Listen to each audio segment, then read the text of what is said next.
They all have tells. And if we keep pressing, we're going to know, without them ever telling us, whether a deal is good for us or not. So stay tuned, St. Lucia. We're going to take a quick commercial break while we sign on to our social media platforms. And we're going to be right back to discuss the transparency or lack thereof by our government ministers. We'll be right back.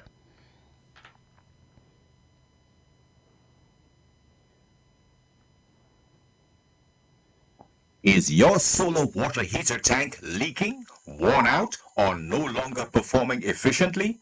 Upgrade your unit without the cost of a completely new system. Tropical Solar now offers tank upgrades and replacements for existing solar water heating units, including systems from other brands. Keep your existing heating panel and replace the tank with a reliable Tropical Solar tank designed for lasting performance and efficiency. Need a panel replacement too? Tropical Solar can help with that as well. Call Tropical Solar today for more information. In Castries, 453-1868. In Groselet, 450-8201. And in Beaufort, 454-6344. Tropical Solar, giving new life to your existing solar water heating system. You already know the power of Licks products on your clothes and household. You Licks your whites and colored clothes, leaving them fresh and scented. You Licks your dishes and left your hands protected with vitamin E. You Licks your floors, even Licks your toilet. Now we expand and bring you 3 new scents in our fabric softener: Balmy Sunshine, Summer Sunshine, and Thousand Flowers. And Licks those stains off of colored clothes with Licks Color Scent Bleach. Licks went even further with Body Care Body Soap Bars in deodorant and antibacterial, so Licks tiredness and bacteria out and refresh your tired body. Your products giving you Licks? Then choose Licks from Canadian Distribution Inc. Available at all leading supermarkets.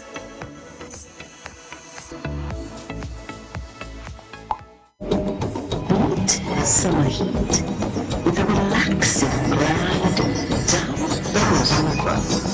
With your cares behind as you immerse yourself in the tranquility of nature. Kids home from school, no problem. Take them along on an unforgettable adventure. St. Lucia Bamboo Rafting introduces its Summer River Special. Start with a welcome cocktail to set the mood. Then enjoy a 90-minute guided tour and a cooler filled with drinks for your refreshment. Tours start from 9:30 a.m. and run every 2 hours with a last tour at 3:30 p.m. Adults pay 100 EC per person. Kids ages 5 to 11 years old, 50 EC. Located in the Rosal Valley, next to St. Lucia Distillers. For reservations, call 1-758-720-2020. Don't forget to like St. Lucia Bamboo Rafting on Facebook and Instagram. St. Lucia Bamboo Rafting. Let us take you from stressed to relaxed in 90 minutes flat.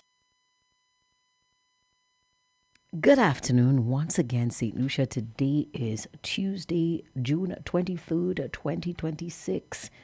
You're listening to Fire 107.7 FM, and this is Hard Talk.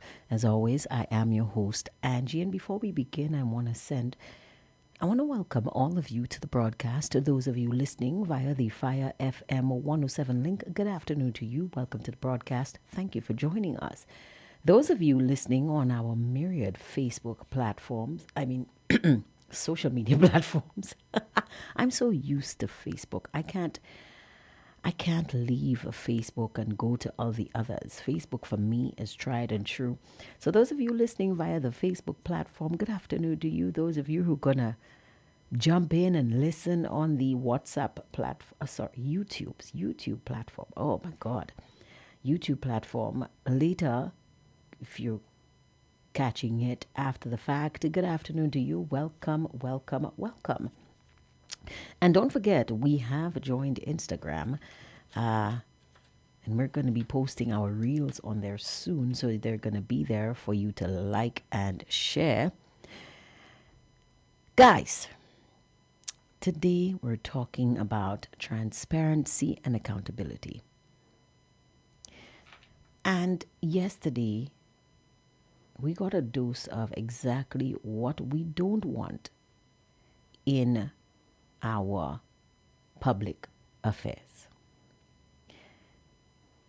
And it's getting bad, guys. It's getting so bad. So, yesterday I got a glimpse of the pre cabinet press briefing. We really wanted to know the arrangements with, what we were really looking out for yesterday was the pass through mechanism on the price of fuel at the pump. But we got more than we bargained for. You see, we joined the pre cabinet press briefing at a time when the Minister of Investment was fielding a question from the press on the newly minted Arsenal deal. Now, guys, just to give you a little insight, the price of oil, crude oil, fell today 72% to $73.33 USD per barrel. As we speak, it's gone down to 32 cents. But earlier today, around 4 a.m., the price dropped to 72 barrel and 63 cents, and it dropped again to $72.61 just around 11 a.m. Yes, they actually give you the times. It's in real time, guys. They tell you just dropped another point, $73.31. It's now 74%.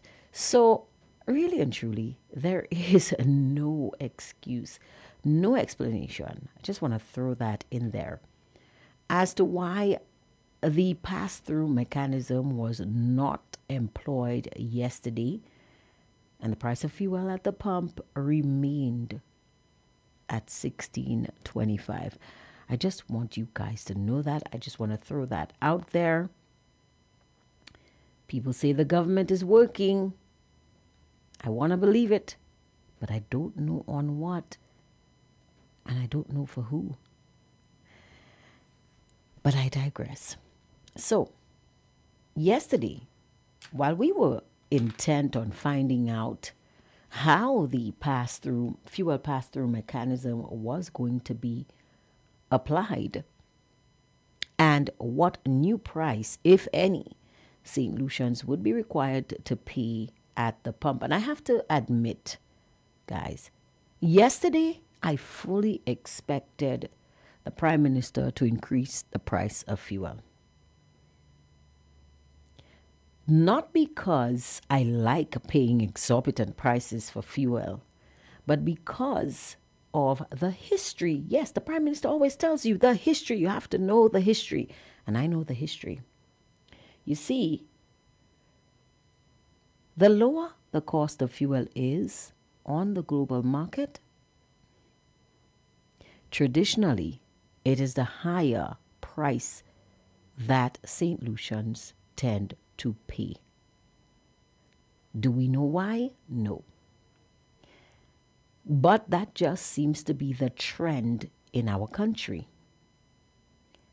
Our government expects us to pay higher prices when the global price of oil drops. So, checking that it had gone down to $73 a barrel, I fully expected the price of fuel to go to $17. No, I'm not a bad person. I just know how our government thinks. But the Prime Minister, although he didn't hike the price of fuel, he didn't lower it either. And that's very telling. Very, very telling. But I digress.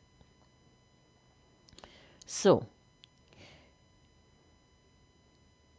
but while we were listening for the fuel pass-through mechanism, we came across an interview with the Minister of Investment. And while we didn't give him too much time, because what the minister is saying is hogwash. In certain deals where corporate entities can be undermined or undercutted on tender deals, deals that they're tendering or a takeover bid or something like that, of course we understand that deals have to be kept confidential. In areas of intellectual property where plagiarism can come into play, where patents have not yet been signed, where persons can lose out because their technology can be stolen and augmented, of course we understand the need for corporate confidentiality. But what intellectual property can be plagiarized or compromised?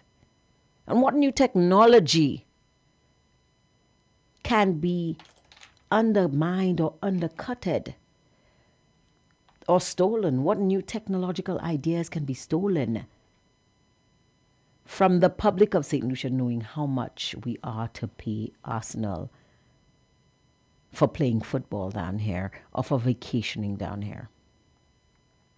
So you see why all of this, what the Prime Minister, what the Minister, the Deputy Prime Minister, is saying, is absolute utter rubbish. It is such rubbish and hogwash and deflection that a simple Google search has told us everything that our Deputy Prime Minister refuses to say. If you go to Google and you type in the words, how much is St. Lucia paying? Or let me make it simpler. How much does the Arsenal deal with St. Lucia cost? Google AI will tell you, in no uncertain terms, quite firmly, that that deal costs £20 million.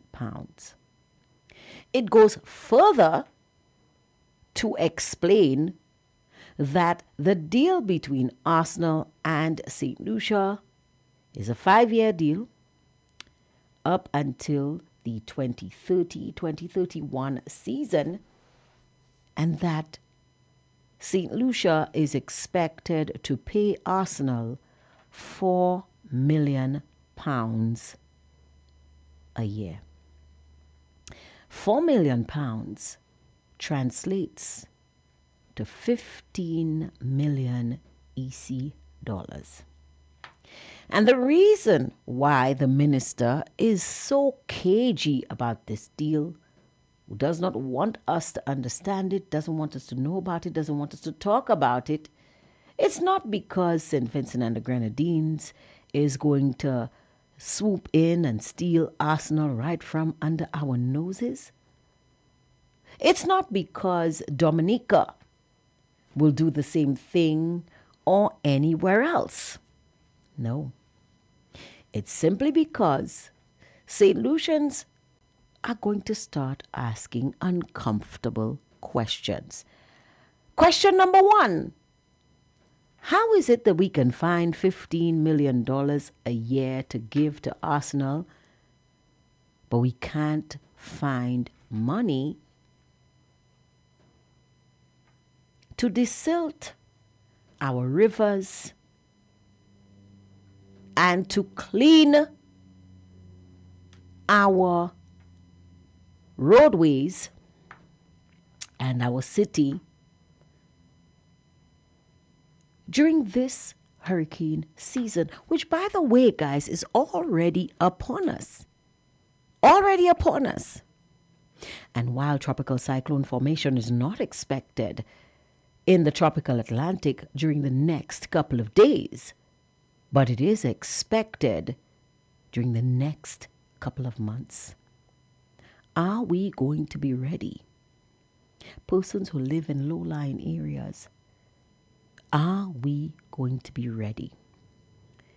Another uncomfortable question that St. Lucians will ask: if we can find $15 million a year to give to Arsenal Football Club, why can't we find that same money to subsidize the fuel pass-through mechanism? Sorry, let me rephrase that. Why can't we find this money to subsidize the fuel surcharge charged by Lucelec to give vulnerable households a break from paying these exorbitant electricity bills that we've been paying since April? St. Lucians might also want to know, if we can find $15 million a year to give Arsenal, how is it that the Owen King, a European Union hospital, has no medication, is understaffed? We've yet to see the construction begin on the fifth finger, although in my opinion the government is giving us the middle finger. And we've yet to have adequate bed space and staffing at our largest and our premier secondary medical facility. Also, if we can find $15 million a year to give to Arsenal Football Club, why can't we find money to upgrade the leaky Urinara International Airport? Why can't we find money to finish St. Jude's? Why can't we find money to finish, no, not finish, to upgrade our roads? And then the bombshell. And this is what I want you to hear.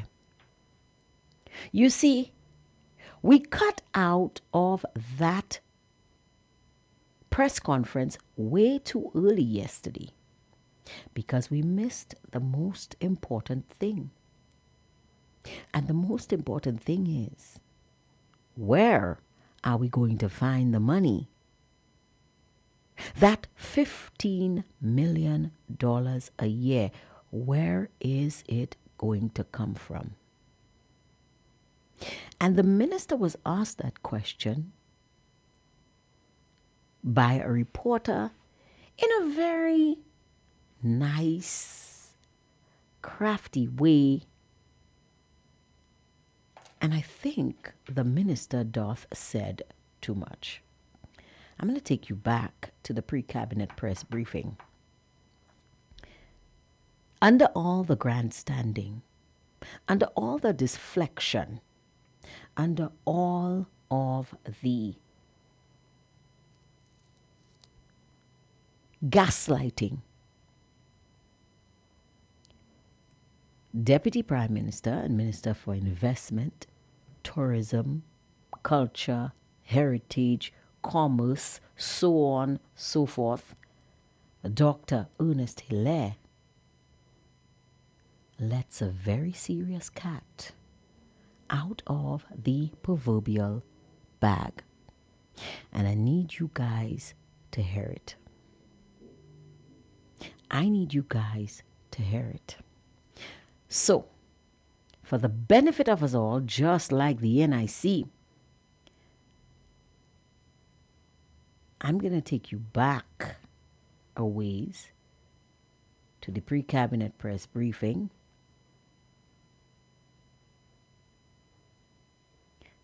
And the minister, of course, is going to, I'm going to have to put, I want you guys to hear the lineup to that question because it was just pure genius. And I have to, sometimes I am very angry, very upset, very disappointed with my media colleagues and the way they choose to either ask questions or let things slide.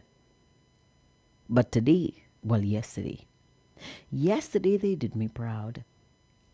Kudos to you guys who were at that press briefing, who understood the assignment. So let's go back to the question where the minister is being asked, because they try to ask him so many times about what St. Lucia is giving up in this deal. The very first question was, what is St. Lucia paying? And the minister went off on a tangent and he spoke about Darren Sammy, he spoke about the St. Lucia Kings, he spoke about everything except the question. And the reporter came back and said, okay, fine, what is Arsenal getting? If you don't want to tell us what St. Lucia is paying, what is Arsenal getting? And once again, the minister went round and round. A ring of rosies, a pocket full of posies, dish, dash, wish, wash. I don't remember it anymore. Until it all fell down. But they didn't stop there. And they kept questioning the minister, and that is what we missed. So I'm going to take you back to the minister being asked, what is Arsenal getting? And I'm going to let you hear the rest. I might skip a few parts because the yada yada yada, it's a bit too much. The minister's talking. In fact, you know what? I'm going to skip that part entirely, and I'm going to go to the other question where he's told, but you didn't answer my question. They didn't let him get away with it, guys. He tried not to answer the question, but he did not get away with it. And I want you guys to listen. Listen, observe, and understand. This is the minister being grilled. Very nicely, very respectfully, but very determined by the press. Possibilities. I'm thinking of the years to come, what this can do. And it's just amazing how things just roll out, And a lot will come out in the next few weeks. People who've been associated with Arsenal who are solution descent that we never even knew, and now putting up their hands and saying, yeah, I want to work with Torre. And they're so proud that the club has had a relationship with St. Lucia. I don't have to tell about some of the other islands. Their press calling me to find out, but how is St. Lucia got this? Why their country did not get it? They feel, but wait, but we're a bigger country than you all, and whatnot. And I laugh and tease about it. But let's not doubt ourselves. Let's not doubt ourselves. Football terms, St. Lucia between Smash playing in Premier League, is that something? Yeah, but that's what the academy is, and not just St. Lucia, Caribbean. The plan is they will have an academy centered in St. Lucia, where young people from the Caribbean will come to play and to be scouted. Our women's team will go to London, where they will be putting on a competition, Let Her Inspire You Cup, where our female team will come in at the quarterfinals. Our national teams will be able to go to the Arsenal training facility and train and prepare. So, there's a tremendous amount of youth development, sports development associated with this. Arsenal has one of the most impressive community development programs in terms of dealing with knife violence in London, dealing with, empowerment of young people. All of that will also be extended to St. Lucia. So, it's up to us. And let's not think that we cannot do it. We sat down and we actually planned our pathway towards having a West Indies cricketer, because we had never had one before. And actually planned, and it went beyond our dreams. We got the captain and he won 2 World Cups. We've had 2 under-19 captains, St. Lucia. in the last, 15 years? No, maybe 22. So, yeah, I can't remember the exact dates. Whatnot. I remember when we were building Bosage Cricket, I was on the media explaining why we were spending so much money on an outfield. We were the first territory to have a sun cap for the outfield, not dirt. We were the first country to put lights. The first one-day international under lights in the Caribbean was in St. Lucia. And we had to say to them, we can do it as a country. You understand? And I'm excited by the possibilities. I don't doubt St. Lucia. I don't doubt my people.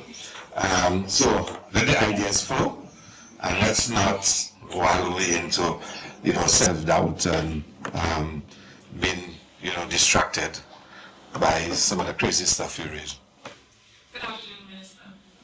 Politics aside, how does the government intend on balancing the privacy of such partnerships, such as the amount of where funds will be posted to support them, with transparency and reporting to the public?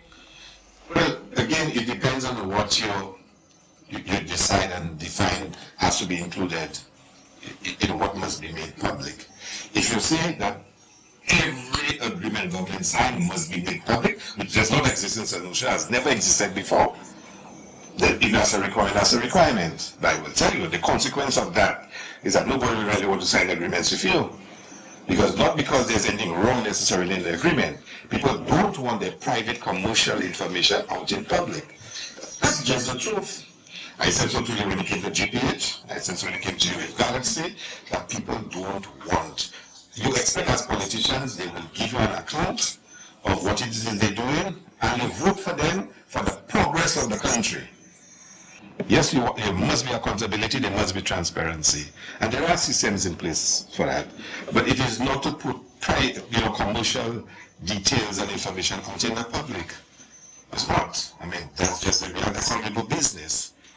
Look at the whole history of St. Lucia. How many commercial agreements have been made public?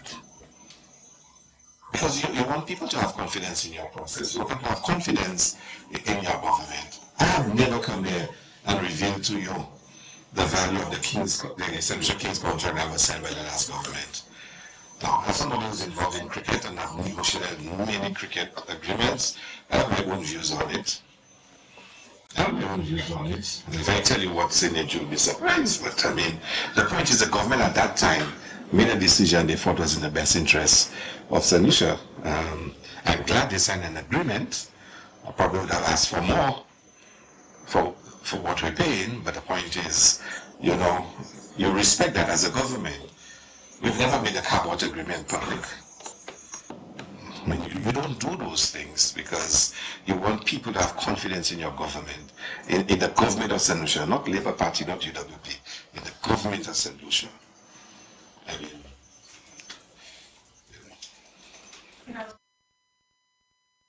And there you see the gaslighting. Now, we know this minister very well. And I'm telling you, all of that is bluff and all of it is fluff. How do I know? Because if that St. Lucia King's deal had anything bad, it would be the highlight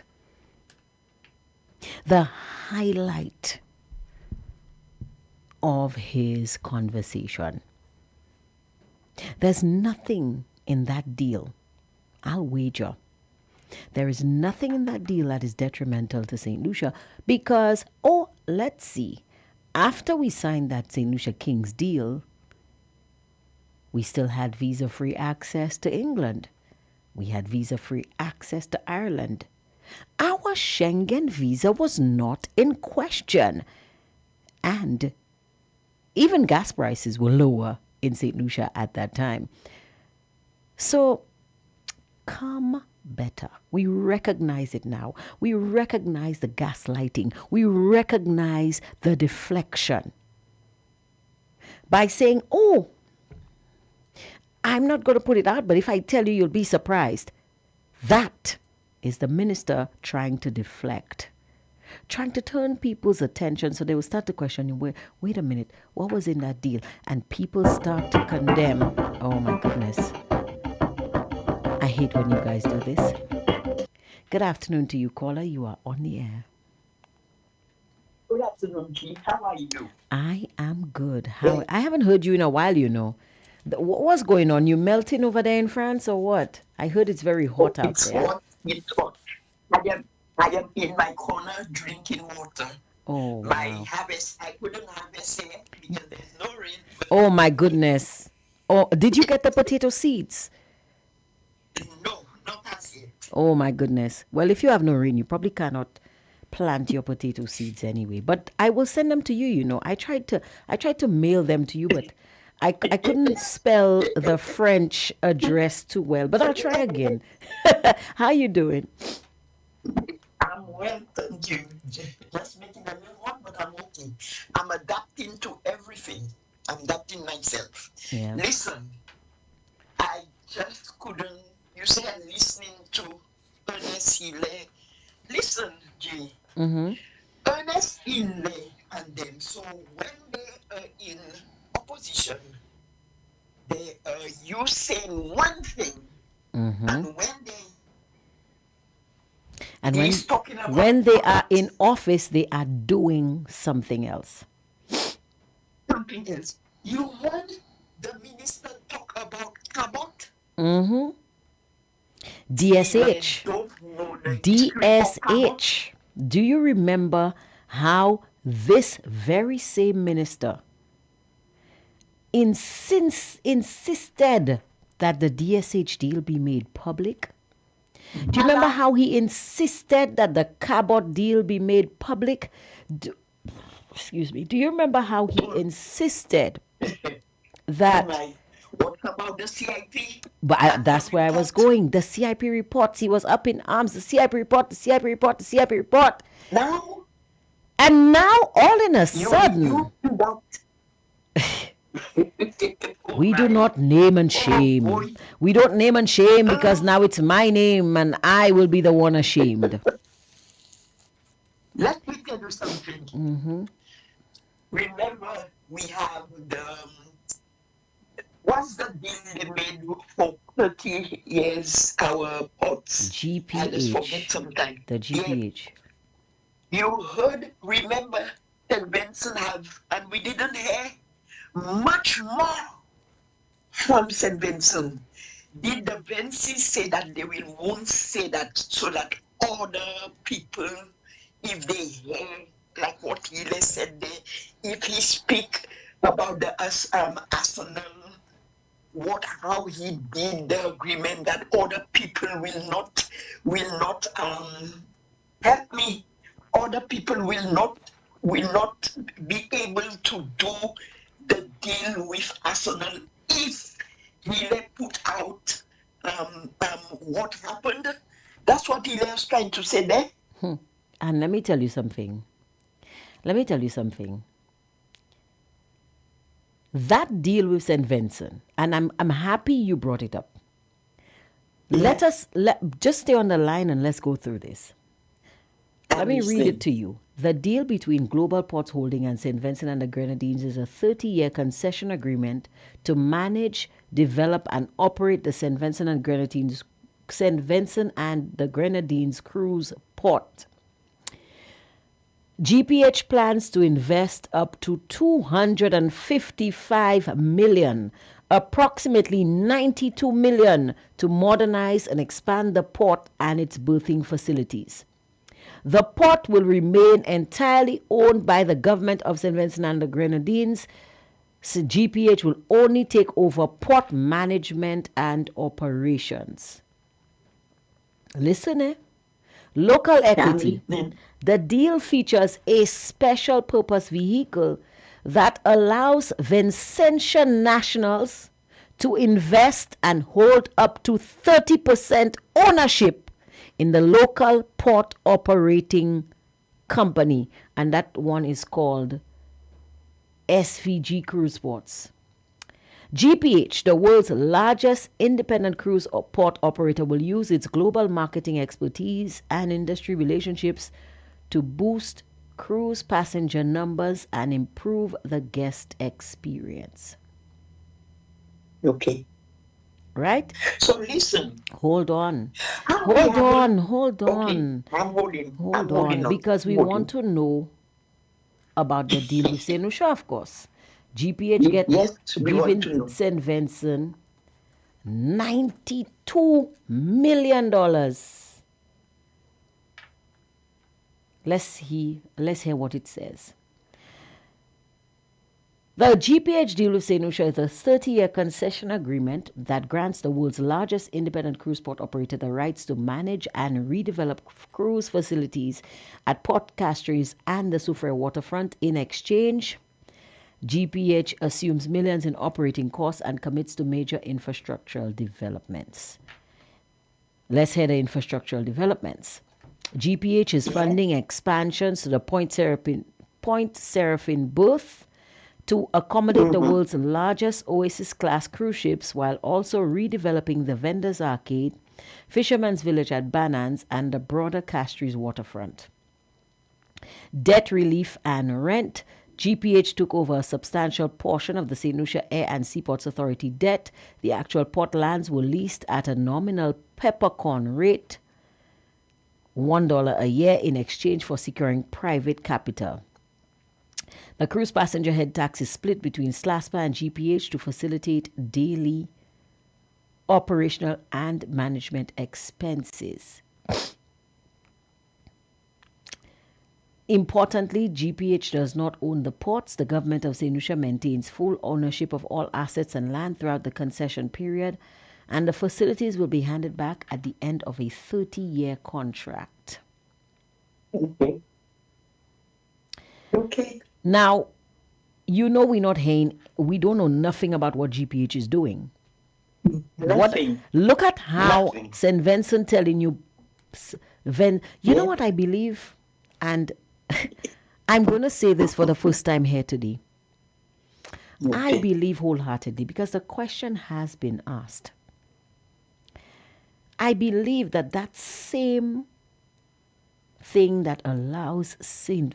Vincentians to own shares in that local company, I believe that is part of the deal in St. Lucia, but I believe that it was never made public because certain people took advantage of that for themselves. And if these people want to prove me wrong, come out and put the agreement out for us to know if that is true or not. Angie, why we never have luck with Ernest Hille? Why we are always falling on? Why is St. Vincent, the deal is better than us? That means. And what debt? What debt? $10 million? $10 million that SLASPA was paying without batting an eyelash? We need to start asking the question. We need to start demanding. We need to start demanding that we know who are the ones that took advantage of this vehicle to gain shares in GPH. That means that St. Vincent Prime Minister is for his people. Exactly. But in St. Lucia, Ernest Hille is for his group of friends. Mm-hmm. His friends. He chose his friends to do what he. Tell me, we never said, and they have a way of changing and spinning things when we asking questions about our taxpayers' dollar. Mm-hmm. We never said he's eager to tell us what Arsenal will bring to St. Lucia, but he refused. You think Arsenal will do all that for nothing? Why you cannot tell us if it's a little bit Arsenal of money? Already told us. Arsenal told us. I Google it. Yeah. I found it. 15 million EC a year. Now tell me, caller, what can 15 million EC a year do for St. Lucia? Gee, I am speaking about healing. Why can't he be honest and tell us so that we will say, yes, it's a good deal? No, it's not, because our money, St. Lucia, belongs to us, not Labour Party, not the ministers, to us. Tell us what you are doing.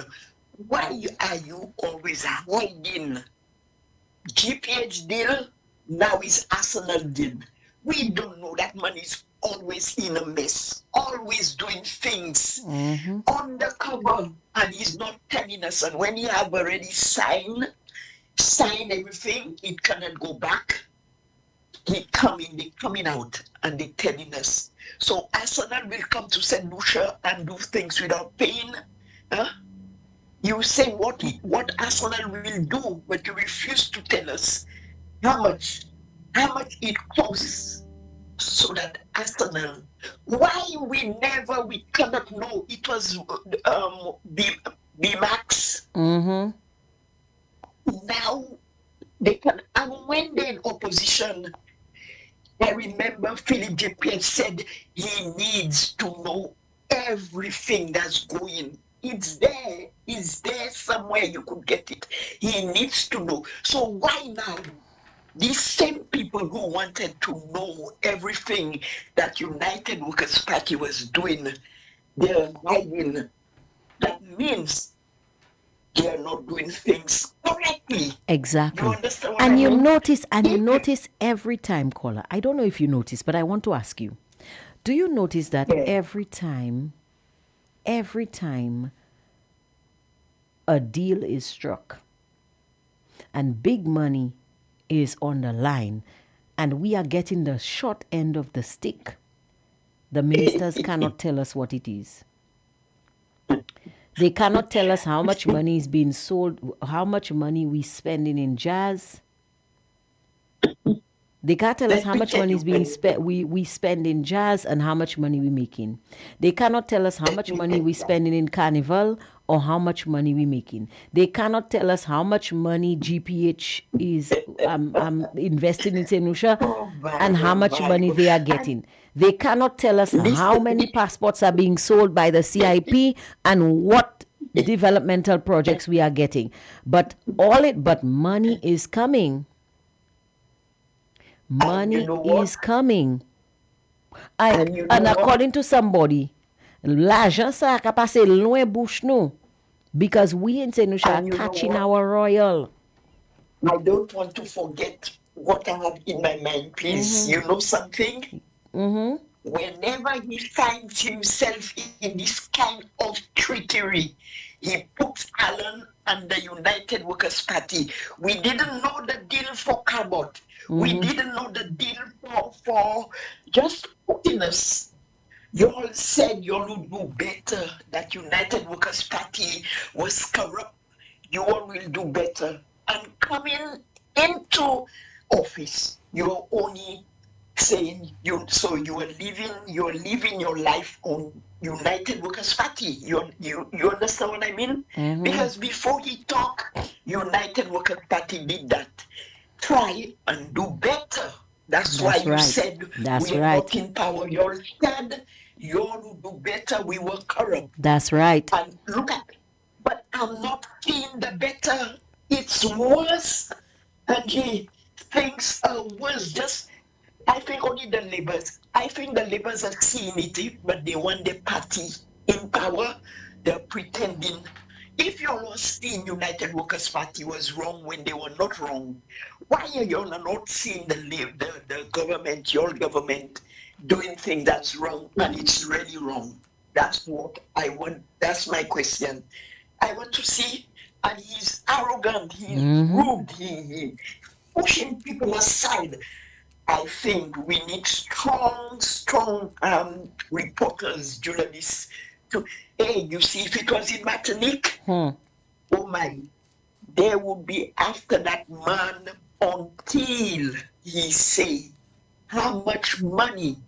He would not sleep, he would not cross the road, he wouldn't go in his car because they would stay near his home and he would give up and say how much. But in St. Lucia, what to do. I think they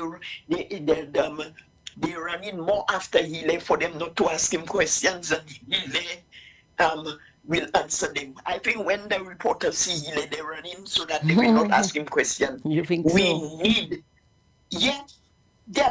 Remember when they used to go by the house and go and ask, ready to put Mike in Guy Joseph. Remember that reporter? That what's his name? I forgot his name. Riani Isidore. No, the other one. Miguel Fevrier. Yeah, he ready to put the mic until Guy loses patience when they have to tell him what he had to tell him. They are not going there anymore. They are not going there. I don't know if they're paying them not to. No, they're still going to the House of Parliament. They're still going. Down to the bottom. Every time when they were Parliament, they used to be at the bottom. They're still there. Because that's where I was. That is where I was when Healy assaulted me. Yes, for you, that's another thing. But they used to show us before they go up the steps. Yeah, they still do that. They still do that. They still do. They're there every week. Well, I'm not okay. Well, d'accord. Anyway, I'm listening to hear what will go on with that personal deal. Healy is always in something. If always one, in something is the other. That's true. Yes, always. Not a rest for the Remy with Healy. Always in something. I'm waiting to see what will happen. That's what I have to say now, my G, and I'm then listening to you. Thank you. I'm listening to you. Take it easy. All right. Thank you very much. Okay. Bye. Yeah. Okay. Guys, let me tell you.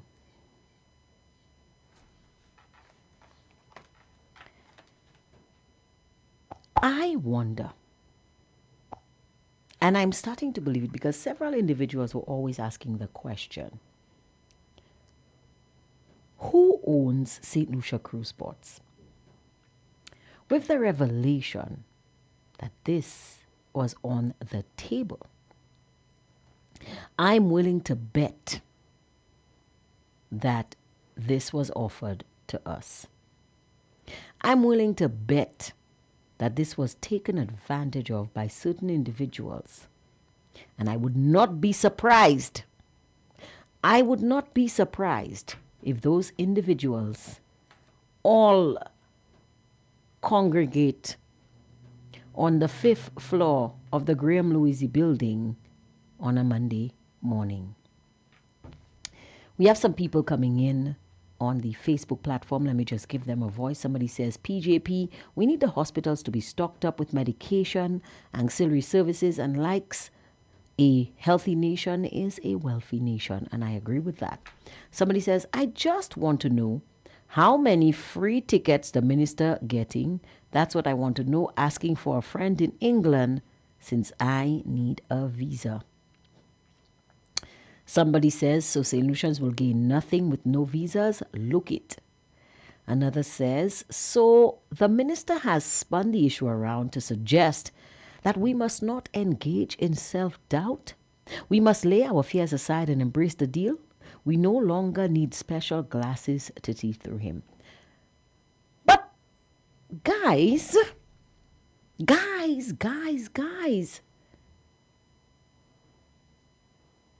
why did we have self-doubt when the DSH deal was going down? Why the Dolphin Park deal, the Dolphin Park project? Why did we have self-doubt then? Why did we have self-doubt with the home porting, the 2-story airport, the new hospital for St. Jude's, the box as they call it, the 13 islands, the artificial islands that we were going to build off Il Pirata? Why was there self-doubt then? Why didn't the minister come out and say that? Isam baton ki ka bat chien blanc Kumasika Bachin actuellement. Let's continue. Somebody says the minister is a con artist and needs some lulubef in the middle of his back. A. Be careful. Be careful. Remember what this platform stands for. We don't use words like that. We can ask questions, but we don't accuse people of these things without evidence. Although Lord knows we have a lot of evidence. But let's continue. Somebody says horse racing is considered a professional sport. With that said, is there anything this Arsenal deal can accomplish when it comes to sport tourism that horse racing can't? Did we spend 72 million to construct the world-class horse racing facility in St. Lucia? No, we didn't. That money was spent by Tio Akin, by Desert Star Holdings. But we got the horse racing track and it's there. And the only reason why it is not operational is because Tio Akin and his team were stripped of their work permits and were forced to close down the facility. By the way, we know that Tio Akin is suing the government over that deal. I want to know if the government of St. Lucia has settled this, or are they forgetting to appear in court? Somebody says, Ernest Hille, we know how you turned down. We have a caller on the line. Good afternoon to you, caller. You are on the air. Good afternoon, Angie. How are you doing? I'm good. Another voice from the past. How you doing? I haven't heard you in a couple of days. You abandoned me or what? No, I just sometimes you take a little break. You don't want your voice to be so monotonous that people get tired of you. Sometimes when people hear a familiar voice, rather than focus on the message, they may focus on the messenger, and the message will be lost. So I normally take those little breaks so that when people hear me, there's an anticipation that, look here, something is coming. What's coming today? So I'll not abandon you. I will never abandon you. Talk to me. And I'll never abandon Fire FM or Hardtalk. Hardtalk is the number one afternoon talk show. Thank you That's for like that. my afternoon coffee. You drink. Caller, what is your contribution? Allow me to adopt a British culture. British people don't drink coffee in the middle of the day. They drink afternoon tea. That? They drink afternoon tea. A cup of tea. Afternoon tea. Cup of tea. I'm having yes. an afternoon tea. Cup of tea. Cup of tea. Yeah. So Hardtalk is my afternoon cup of tea. That's right. That's right. But go ahead, caller. Angie, sometimes you have to have those moments of levity, because you can based on what's happening in St. Lucia. If you really focus solely on the events of St. Lucia, the sad events or the current events, you could go nuts, So sometimes you have to laugh and have a little leisure time. That's right. Angie, I don't know where to start. Wow. But I will start by saying this. And I keep saying it, and I will die saying it. You get the government you deserve. We are getting it in our neck because we want to get it in our neck. I didn't want to say the other word. It is not radio friendly. So what we get in our neck, we as St. Lucians, as a collective, as a people, take it. How could a government minister negotiate with a football club called Arsenal? Okay? Take our money, our tax dollar, give it to Arsenal, because that's what's happening. Arsenal not doing any promotion, or Arsenal is not doing any marketing for St. Lucia for free. It's not gratis. It comes at a cost like anything else. How could a government minister do that? And when the press now press him for answers, and I want to quote Ernest Hille. I like to be factual here, and I don't want anybody to say that Fire FM or Hardtalk is misleading people. When the press pressed Ernest Hille, you know what he said? To release full details is premature disclosure will weaken the country's future negotiating power with foreign entities. This is what Onesile said, you know. How that can weaken negotiations with foreign entities when people of the country, when the citizens of the country, Angie, are asking important questions. It is their money. It's our money, Onesile. That statement tells you the arrogance of Onesile. You think Arsenal care about any government telling or giving full disclosure to its people as to how much money they get? Arsenal don't care about that. Arsenal's preoccupation is that they're in negotiations. There's a signed agreement, whatever that agreement is, I don't know. And that's something that we have to press Ernest Sile on. We know the But we agreement. see we have We know the we agreement have a because late Arsenal put it out. So we know the agreement. exactly.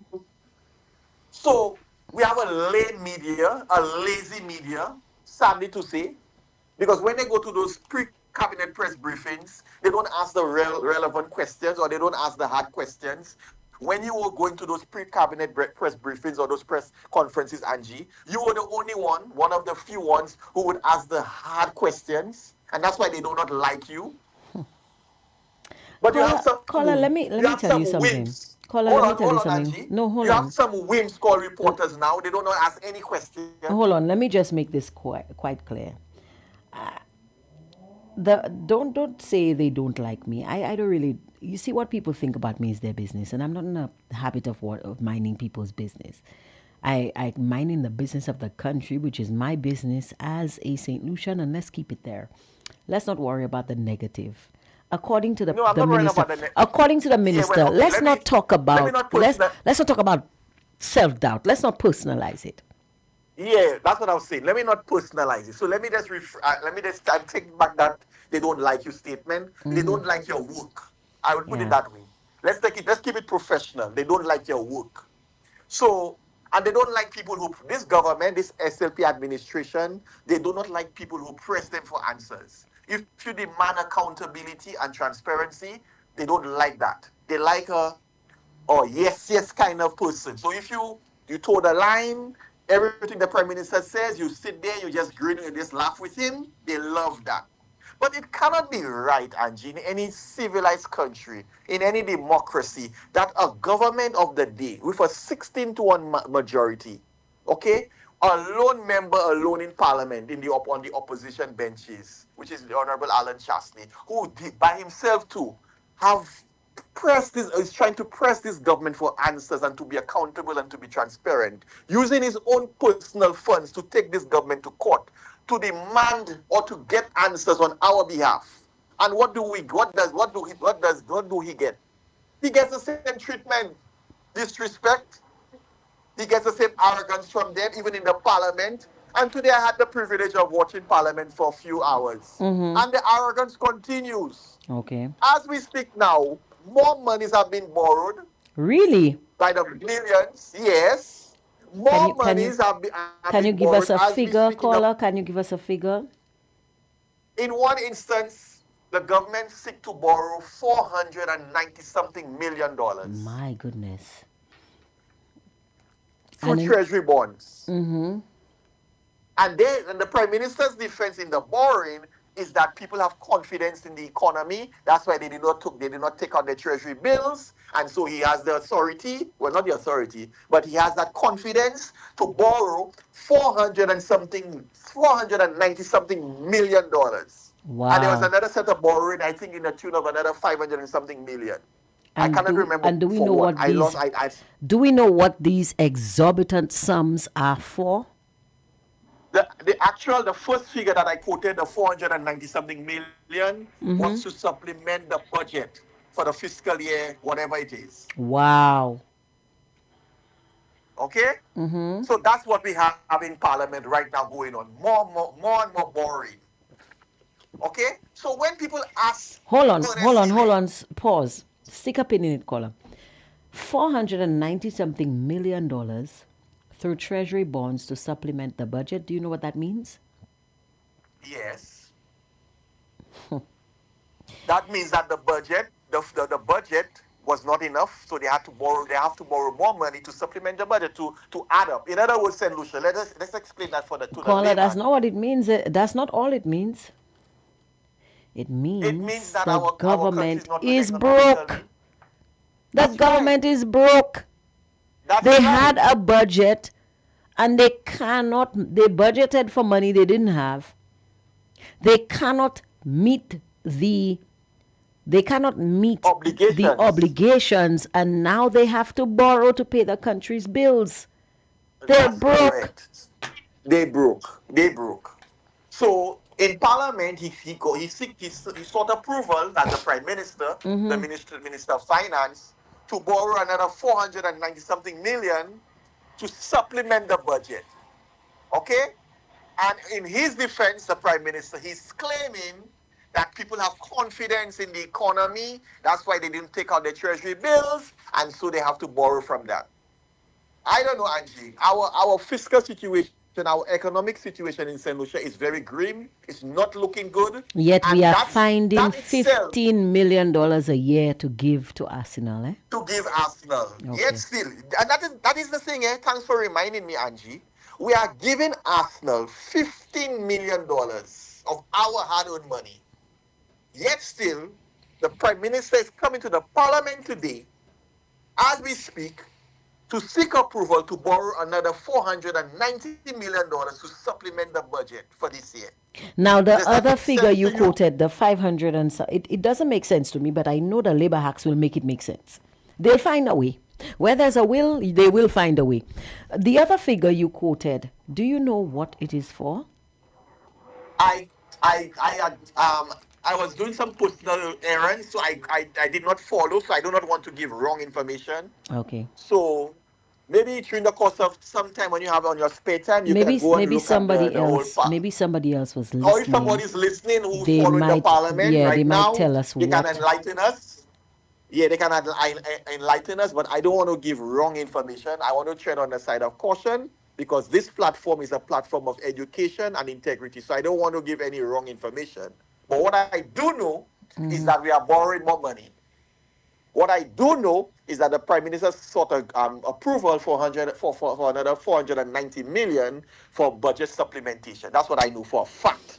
Yet still, when you're asking your government, your Minister of Government, which is Ernest Sile, for answers, how much is being paid to Arsenal, he arrogantly responds by saying that full disclosure will compromise our negotiations with foreign entities. Nonsense. Well, I guess Ridiculous. Full disclosure is going to compromise St. Vincent's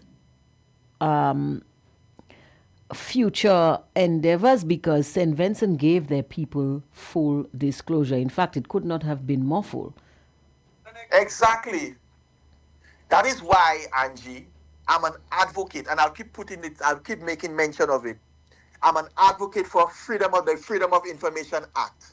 Because had we had a Freedom of Information Act in place, Ernest Sile would never have gotten away with that, because you know what would happen?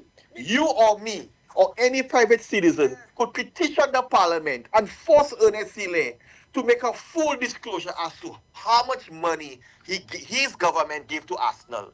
You understand that, Angie? In Trinidad and Tobago, no government in Trinidad and Tobago can get away with that, because there's an active Freedom of Information Act that mandates them to give full disclosure when it comes to the financial situation of the country.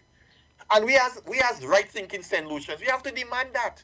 Yeah. That is arrogant to tell me. It's like, okay, you telling a child, okay, you run your household and you say, listen, I need you to tell me what's in your school bag as a parent. And your child is telling you, no, mommy, you don't have to see my school bag because the school bag is mine. Or the school bag belongs to whatever. You understand that? I don't know if I'm using the right analogy here. But I know what you're trying to say. I know what you're trying to say. It's total hogwash. Absolute foolishness. Total hogwash. And that's unacceptable. But you see, again, I started my statement by saying we get the government we deserve. Yeah. And we are getting it in our neck. I don't want to use the other word because it's not radio friendly. And that is what is happening. Because St. Lucians now just accept Ernest Ile is telling them blatantly, publicly, I am not giving you, that's what he's saying, I am not giving you no information. He literally said that. I've been here before and That's what I he's, have told you that I am not going to release any information. He said it outright. and it's a pattern of behavior when it Outright. comes to Ernest Ile. And it's not passing strange, Angie. Every single scandal centers around Ernest Ile. West Indies cricket. You heard what there was a documentary, and that's factual, eh? There's a documentary out there. It's on the internet by former West Indies cricketer Michael Holding on Ernest Ile. His stint as CEO of the West Indies Cricket Board. There were audits that was not accounted for. There's a lot going on. CIP, Wali Jufali, every scandal that you can think of Rovergate. centers around Ernest Ile. And this is why Rick Wayne has been saying it has to take a magnifying glass, even more than that, to take a good look at Ernest Ile. Then now we're having this latest Arsenal agreement. Whose decision? Let me ask you, Angie, a question. Wouldn't it be right for your government, before they make those decisions or before they negotiate, for them to come to the population and say, look here, we are actively negotiating with Arsenal. What is your opinion? Because at the end of the day, the money does not belong to Ernest Ile or the St. Lucia Labour Party administration. The money belongs to us. But this government is unilaterally just doing things on their own. They're doing things on their own. They don't care. They just go in and negotiate. We do not know who they're negotiating with. What are the terms? Like the GPH agreement. We do not, up to now, Ernest Ile again and the St. Lucia Labour Party refuses to disclose the GPH agreement. So our ports were they don't like us to say sold. Our ports were leased for 40 years. 40 years. GPH doing all kinds of projects. We just seen things going up. We do not know what's in the agreement. A whole bunch of bus like stops, that. driver. They have bus stops everywhere in St. Lucia now. In Castries. So we have more bus stops than people now. Bus stops on the waterfront, bus stops by Burnans, all kinds of bus stops. All so kinds you're of telling shanties. me, Angie, does that make sense? And tell me if I'm making sense. Does that make sense? Does it make sense to me, Angie, and your listeners? You're telling me, Ernest Ile and the St. Lucia Labour Party administration or government, that SLASPA did not have the capacity to do what you're doing, what GPH is doing right now currently? We didn't need That you'll have SLASPA. to- Ministry you'll of have to lease our listen, ports for that? we did not need SLASPA to build those shanties. The Ministry of Infrastructure could have handled that with one hand tied behind their back. Exactly. So what is the motivation for this SLP administration or government to lease our ports? Now we're hearing potentially that our airports will be leased. Huh? So everything for this government is lease, give away. So we just giving away our national assets just like that, just so, according to a local soca song this year, just so, with no reason. And then when we asking our government, and I say our because I'm a St. Lucian and you're a St. Lucian and your listeners are St. Lucians, when we ask our government for answers, government ministers of the likes of Ernest Ile will arrogantly tell us, we're not giving us no answers. And we just sit by, we put our tail between our legs, we say, it's Ernest Ile, and what he does, tacky fed, and I don't care, and I just want Carnival to come so I can wind down and drink my rum. That's what you're That's saying, what we Kola? want? That's what you're saying? Well, that's what it is. That's what it is, Angie. You see anybody on the streets, huh? You see anybody on the streets agitating or demanding answers from Ernest Ile? Ernest Ile right now currently is in Parliament. In the Parliament, you see any media house, I can guarantee you asking him any questions or stalking him for any answers? Well, you can't really ask questions in the middle of Parliament. You can ask No, I'm questions saying before. when he's going up to Parliament, like the last caller said, they were doing it to Guy Joseph and Alan. They are there. They are there. They are there. They are there So they're there every Tuesday whenever there is Parliament. They are there. So why they not asking the questions, Angie? I doubt they're not asking the questions. I believe they're not getting the answers, because if you allow me to continue playing the clip, you will hear that he was asked questions several times in several different ways. They didn't give up that easily. They did not give up as easily as you think. But thank you for that Okay. contribution, caller. But I would just want to say, Angie, let me just say, Angie, quickly, and I thanks for giving me the opportunity once again. I just want to say to St. Lucians, we get the government we deserve. We Yeah. elected a government, an arrogant government, a government that believes that they're not accountable to nobody. Our monies have been squandered, wasted, with no accountability or transparency. We have to we just sit idly by and say nothing, but the time has come, St. Lucia. Because whether we like it or not, the consequences will hit us. Oh, yes. The consequences of this government borrowing money like days of the week, it will come to haunt us at some point in time, because at the end of the day, when Philip J. Pierre, Ernest Taylor and his whole merry gang, they leave office, our grandchildren, great-grandchildren will have to pay or face the consequence for us remaining silent. Evil flourish when good people remain silent or do nothing. Have a blessed day, Angie. Thank you for that. Somebody's asking, where is St. Lucia getting this money to give to this football group? Well, let's allow the minister to tell us, because he was asked the question. Mr. Minister. Yes. While you alluded to the idea of balancing privacy and transparency, one could argue that perhaps our local agreements, for instance, the agreement between Mary, the young lady, and the retreat, which was made public. I don't know. I will never make it public. Well, with regards to the amount of money that you received. How was it made? No, because that's different. I mean, that's something totally different. And I think Marie was the one in the media speaking, saying that, look, offering her own view of how things are going on. And there were a lot of talk by the public that Marie had gotten no money. Marie had not been paid. And this guy who came from nowhere, I don't know where, he disappeared the same way he appeared. And, said some of the, let me tell you, sometimes it is business, you have to smile and laugh. Otherwise, you really got to turn off a bit on it. I don't know. But I think in that case, the institution, they did release. Good afternoon to you, caller. You are on the air. Good afternoon. How are you? I'm good. How are you? Listening, as always, listening. Pay attention to my surroundings. You want me to report to you? No, Today, because you don't use the right words. I can't trust you. You don't use the right words. We have to have more classes, because you don't know how to make things sound nice. We have to use more class. I have to give you more classes. To be a bit classy. Yes. Use the word diplomatic. I have to be a bit more diplomatic in the statements I make about the bush. Right. The forest. The greenery. You see, you already forget the greenery. Anyway. The lush green. Lush greenery by the road. Yes. Brushes. Brushes, not bushes. You see, you caller, don't mess with me. What did you call to say today? Tell me. What is your opinion? Angie. Angie, I will start by saying the Kong strikes again. Oh my God.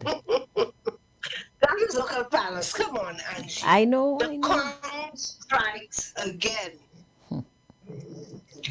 Angie, we have been asking Ernest Hilaire, Philip J. Pierre, and the rest, who and what and where and when about how you call it, secret deals. the GPH deal. Yes, we have been asking. We've been asking. We moved from the word from GPH being the port owners to St. Lucia cruise ports. Mm-hmm. Yeah? Yep. St. Lucia cruise ports. We have been asking who are the locals because remember, when GPH, after they signed the deal with whoever they signed it with in St. Lucia, because I don't want to say the St. Lucia government right now, okay? I want to say certain members of the St. Lucia government. Mm-hmm. The St. Lucia government is the people, you know. That's true. The St. Lucia government is not a handful of people sitting in the parliament, huh? The St. Lucia government are the people of St. Lucia, you know. Mm-hmm. Collectively at that. So when certain members who sit in parliament signed a deal with GPH, and GPH at the time was a public company. Mm-hmm. Publicly traded company, And yes. right after the deal, that's right. Right after, meaning one of the things that we could have done was go online, check GPH, and see every shareholder, every director, and all the people with interest in the GPH in that company. Mm-hmm. Right afterwards, after signing that deal, GPH became a private company, Mm-hmm. meaning we could no longer, the information that we could have seen, we could no longer have seen, it was no longer public. Yep. We let them, no, not you and me and a few, 30,000 others, okay? We did not let that slide.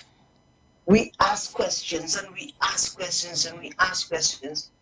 All of a sudden, St. Lucia Cruise Ports, barely hearing the initials GPH for Global Port Holdings. Mm-hmm. We are hearing St. Lucia Cruise Ports. Who are the directors of St. Lucia Cruise Ports? Who are the owners? Who's the chairman? Who's the CEO? Who are these people? Where are their names? What posts do they hold? And most importantly, who are the shareholders? But again, you said, and very, very interestingly, you made the distinction that St. Lucia no longer can find out anything about St. Lucia Cruise Ports because GPH is under no obligation since they are a privately traded company. Okay? So we're left here to just look and watch and listen and hear and see who is coming out and speaking on behalf of St. Lucia Cruise Ports. And if we look at who's speaking for St. Lucia Cruise Ports, and we look at who's speaking on behalf of GPH. And if we look at who's speaking on behalf of Isla Resorts, we don't know the full. Do you realize we don't know the full deal with Isla Resorts? We know nothing about the deal with Isla Resorts, and there is suspicion that that is a CIP.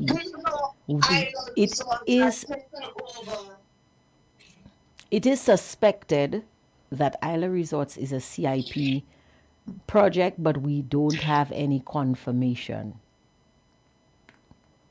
We also have no confirmation as to the amount of land that was sold to Isla Resorts because from the inception, before Isla Resorts came in, there was a developer developing the Railway side, the Railway Broadway side of that hill. Okay, not the entire hill, but just a piece of it. And had a hotel, an existing hotel there that apparently failed. And then Isla Resorts comes in, and that entire Mount Panache, is PMAD, it? PMAD. Mount Pima, sorry. The whole of Mount Pima is being cut. Roads are being cut, tractors right around that entire mountain or hill. Mm-hmm. Solutions, you have no questions to ask about that? Hmm. The initial developer did not own that hill. When was that hill sold to Isla Resorts? And who did the And selling? who sold that hill to Isla Resorts? We have to ask those questions. Is that another secret deal? At the same time, who are the faces, who are the voices that we have speaking for Isla Resorts, even with this agreement for Marie, the vendor, whom they treated like she was a nobody? Whose voice did we hear? Whose voices are we hearing? May I name a couple of the voices we're No, hearing, please? no. Okay, so you want me to leave the question to the people? Just leave No the problem, question, Angie. yes. And that secures you and myself Right. as well. So I Right. understand. At the same time, those same voices again. Oh boy. Our pots, Castries and Soufre.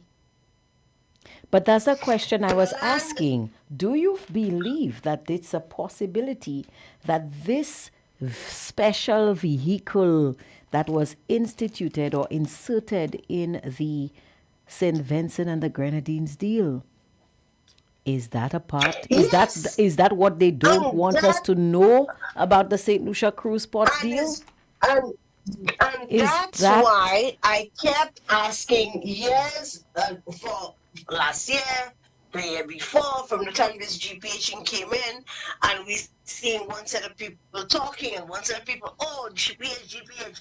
Then we hearing this person is PR, this person is hired for this person is hired for that.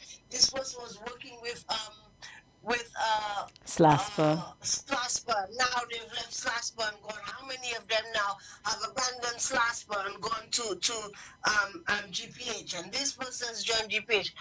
And all in all, I kept saying these people are treasonous because no one should be able to take our pot that belongs to the people of St. Lucia, and that's Port Soufre and Port Castries, and make monies. No individual St. Lucian should be given priority over another St. Lucian secretly to take our ports and do what they want with it and earn monies from it and profits, etc.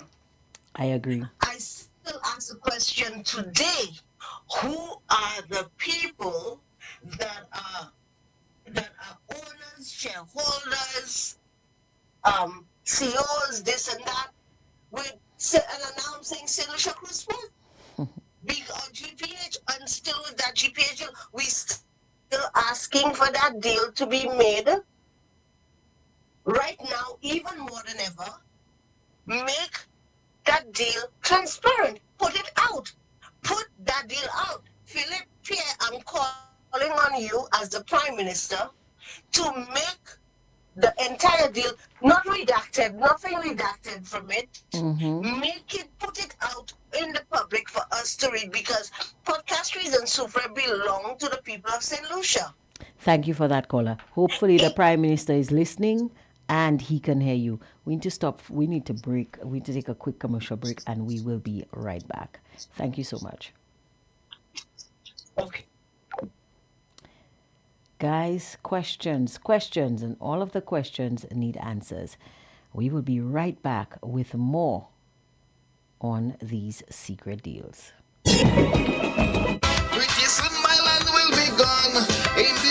Fire FM 107.7 presents Full Disclosure, a positive political program bringing you the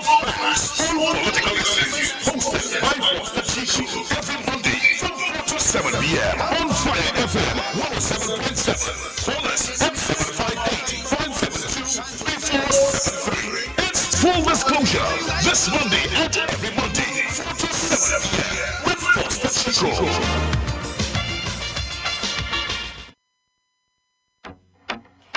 Looking for a new way to enjoy your St. Lucia vacation?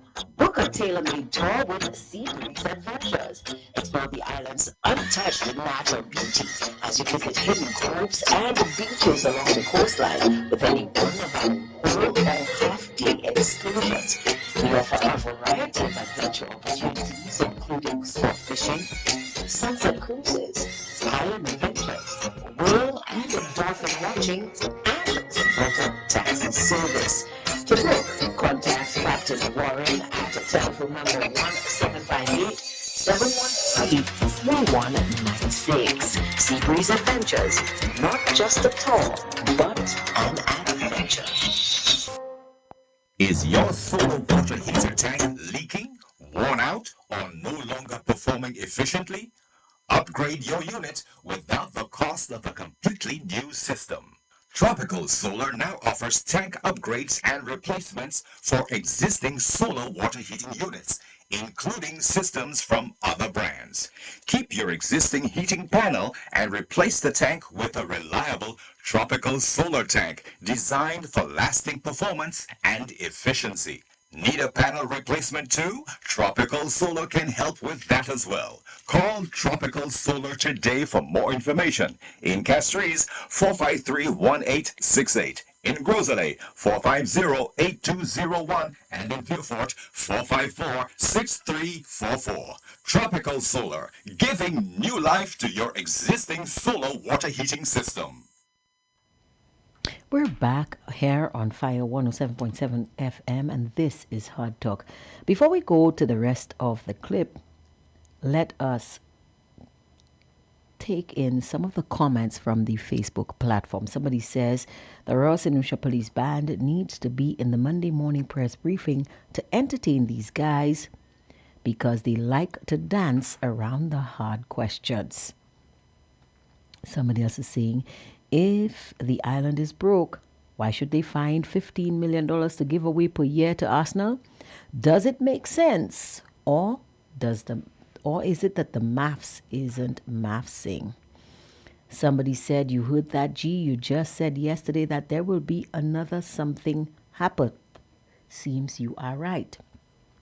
Somebody saying, as a matter of fact, Arsenal has to declare income for tax purposes. Well, they've already declared the Arsenal deal. I mean, they've said it's £4 million per year, total of £20 million from now until the 2030-2031 deal season. Somebody says, would St. Vincent's full disclosure negatively influence future negotiations with investors, as was suggested by Hilaire? I doubt that very much.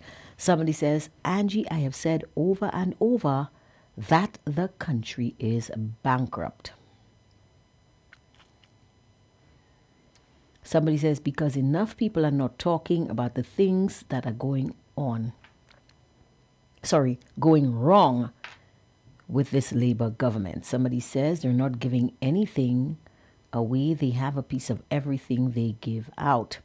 Somebody else is saying that kind of borrowing shows that the country is broke. Another says, well, bro, it seems that we have given away St. Lucia for rum, vouchers, private jobs, chicken, and turkey backs to the SLP administration. Somebody said, you miss one word, and why? Somebody says, with all these secret deals, I am convinced that there must be personal gains or greased hands under the table. Another says, UWP did not spend any money on the horse racing project in Beaufort.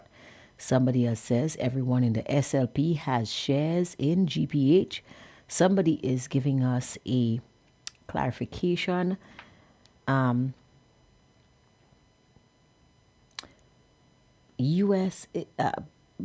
I need you to fix this because I'm not sure how much money you're saying for renewable energy. Could you give us the correct amount, please? That amount that you put there, that looks way too big for renewable energy. Somebody says almost US 6 million for capital finance. Capital capital finance? Okay. So we're borrowing money to pay the country's bills. Just like I said. We're heading for another something happened again. Another says, when I say I am embarrassed to be a St. Lucian, people say, why? But we are a nasty nation. Look at our streets. We are selfish and self-centered. Look at the people we elect. And more importantly, we are lackadaisical. That one is self-explanatory. Lastly, everyone has anger issues and giving a tone of bad customer service. That one is my pet peeve.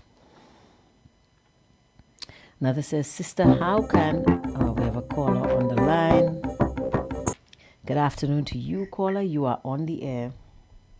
Yes, Angie, I wouldn't stay too long, Angie, but I agree with all your callers, and I will just start by saying this, Angie. Mm-hmm. I want to be. I don't want to be very rude on your show because you always want me for how I speak. Yes, Sometimes. we have to be diplomatic. Yes. Angie, it seems to me, and I always been advocating for that, that just talking wouldn't cut it out anymore. Yeah. I listened to Tim show today. I listened to past callers, and some of the topics. That's topics we've been speaking about for many years. Yeah. We know that that hotel down in Moroni Bay, they buy off the whole mountain. Yeah. They make a road coming out from the whole mountain. So with GPH, the same thing. Watch the type of work we get for GPH, and the problem is, Angie, is that the government figured out if they continue doing what they're doing, like some topics will come up and the people will forget. Mm-hmm. That is why I tell you, Angie, we now as an opposition must be much more proactive when it comes to the way we disseminate our information. And it's not just by, you're doing a great job talking, all the people who have the talk shows, all the people who are calling. That is one aspect of of what we are trying to accomplish, which is bringing the truth to light, knowing that how much the Arsenal deal is called. And the arrogance of those ministers, because those guys forget, even if they elect you to be in office, that doesn't give you the free will to do as you please of your own misunderstanding. And Bob Thank Marley you. said that. Thank you. You understand? So when now the only way now he will respect the boundaries of what he's doing and what is taking place, because Peninsula, we know about him. He has been in the headlines for all the wrong reasons for many years, and Many in years. particular one with the GPH and all what is happening with the in the tourism CIP. industry.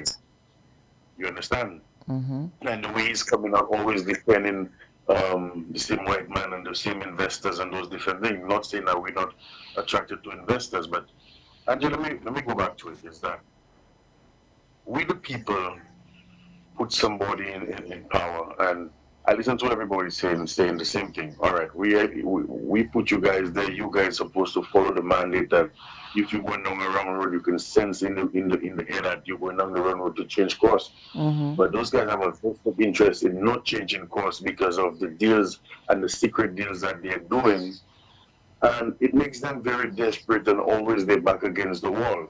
Right. And that government will do whatever it takes for them to maintain power so that we cannot get our hands on those deals they've been doing for those years. Mm-hmm. And by the time we get there, it will be so complicated, then it will just maybe just be a walk in the park again. You Yeah. understand? So Mm-hmm. that is why I'm telling you, Angie. It is now for us, the people, and we have to strategize in this fight. This is not just this fight is the talk. A mountain, like let's say Mm-hmm. Mount Everest or Mount Jimmy, Mm-hmm. right? So people Mount Jimmy, the top of Mount Jimmy, and the rest of Mount Jimmy is covered in water and whatnot. The talking we are doing is just the tip of the mount. The mountain is so tall, but the talking is just the tip of it. Yeah. We have now to dive in the ocean and watch how big big of this mountain is, which is the 40-year span of SLP or Kennynomics down to Philip JP and many of the business, the same set of people, it hasn't changed as yet. In other words, Angie, it has been for over 4 decades. Those guys have been running a program, and for over decades, we now have just been following the program. You understand? I'm calling for a change in the thinking of the United Workers' Party when it comes to our strategy. The talking is one part, but we need action on the other parts. We need not just action, but we need strategic action that will have the strategic results that we are looking for. And I'm not saying it based on the UWP, but I'm saying it for solutions as well. If you see now, right, we make a deal with Arsenal, and the tourism minister is coming out and saying he cannot tell you the details, or he made a deal with this whatever company and he cannot tell you the details, or like okay, for the Galaxy. And I'm looking at this and I'm saying, how am I to feel? Like when I listen to this man speak, I want to give up my nationality because I cannot be somebody of such of high intelligence and such honor of myself and as being a solution to listen to this man representing me as a solution, and he's saying that, oh, you want me to go and ask? Well, I was listening to Timothy show. Oh, you want to go and ask the Galaxy about it? If me, the reporter, at that time when he said, "Let me show me to ask Galaxy," I would tell him, "Yes, call Galaxy now. I demand you to call Galaxy. Let put Galaxy on the phone. Let me speak to Galaxy and ask Galaxy how many passports we issued to you." You see, that is where the people have a voice, and he know when she asked him that question, if he do not do it, there's thousands of solutions outside waiting for him. And he cannot come outside unless he tell us how many passports he gave to Galaxy. Now, we're not calling for civil unrest in the country, but we are calling for protests, and the protest. What I'm telling you is about is not just protests or this and that. You see how that happened there? That's exactly how I'm explaining it to you. You understand? Because when a child, like in the Bible said, spoil the road, spare the child, you spoil the road. Spare the rod and spoil the child. So we have been sparing those politicians. I'm not saying anything violent. We have been sparing those politicians all our life, complacent with them. People are, in different countries, Angie, like a tragedy, like how the girl died, Angie. They would have a day of mourning or 3 days of mourning, maybe even half an hour before down the country. Just because of the sensitivity of those things. Then the Prime Minister will be in the RC Boys School and saying for those type of things, people should be more minding their business. That's his words that he was in the RC Boys Primary School. And they asked him some questions, and he said people should be minding their business. People like to be in people's business. Come on, man, come on. And just, I'm not. It's not even a laughing matter because you see me. The Prime Minister of Saint Lucia made that statement in public. It was. It's on Facebook everywhere. I just don't know what exactly, but it was in the RC Boys school, primary school. In the parking there, the news came there to him, and he was saying that. So my thing is, Angie, if we cannot hold those guys accountable when it comes to the laws that we have put in place to hold those guys accountable, and we are seeing that people that have high responsibilities are not executing those duties as they're supposed to, and that all those things coming down from the lack of discipline, the lack of honor for country, and the lack of the abundance of greed that have spread amongst those men. And every day is a crisis. Every single day you wake up is a crisis. Today is the snakes. Tomorrow is the water. Then you get the earthquakes. Then you get all sorts of different things. Every day you cannot even think of a day of peace. Because if you say, all right, I'm going to stay home today, rest be assured you don't have water at your home. True. Rest be assured where something happened. So Angie, we seen it all around us. The decay, the hopelessness, the death, Yeah. The people that cannot eat at night, the single mothers that living in those broken homes and cannot even find money for baby formula. So Mm-hmm. now they have to sell their body. Then the little girls in those wooden houses seeing their mother coming home with different men. And by 9 years old, 10 years old, she now have to be selling her daughter secretly. And then when it shows up on Facebook, everybody's so angry. Oh, this little girl, this Almeria girl is sleeping with big men. But what you didn't know, how she was eating, how she was sleeping, what was the conditions. You see, that people want to see it on one side of the coin. They only see the heads, but let us go down to the tails now and see it for what it is. It is a catastrophe, Angie. Yeah. St. Lucia, it is a catastrophe. So all the talk we talk in there, it's just gonna get worse. Most of them people living in America, or if they're not even in America, they live in maybe in some residential places. I know Mm-hmm. some of them still live in the ghettos, but they're still blind to it because they've been around it for so long. But Angie, I will tell you one thing: Mm-hmm. it is a catastrophe, and it will not get better unless we now do what we're supposed to do, and we know what we're supposed to do. Yeah. You understand? Those guys living in the same communities as us, Philip J. Pierre, all of them, whether it's UWP or SLP, or infighting and outside fighting and a Mm-hmm. whole calamity that's going on in our political realm, Angie. That we the young people are seeing this as completely nonsense. Yeah. And we now are telling those people and the older people, stop talking now and let us time for action. Yeah. Do it in your jobs, do it at your work. Stand up for when you know what is right. You understand? Let us hit to the streets. They can have so many forms of protests. I started a protest when I told you I'm boycotting some of the solution companies. Yeah. And now I'm going to boycott almost every one of them. Because you know why, Angie? Colonels are not coming out to speak about the crime situation, and they know crime situation is spoiling our industries.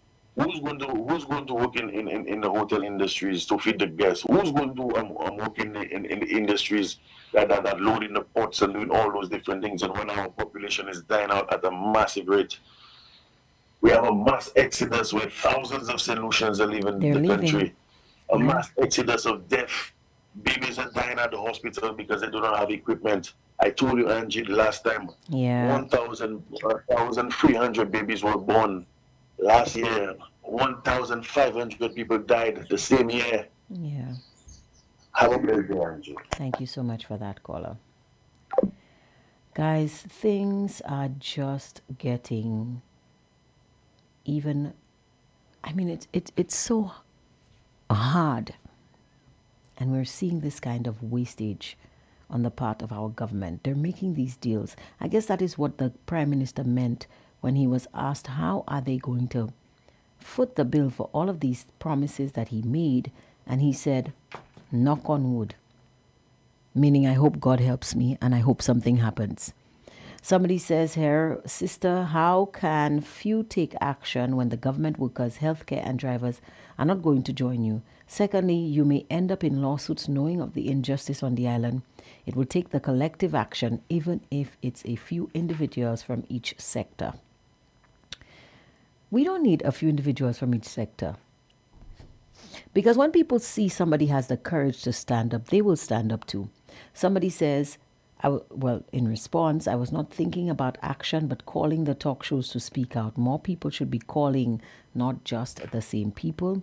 Another says, just now something will be happening soon. Somebody says, Angie, it's hard for me to be diplomatic.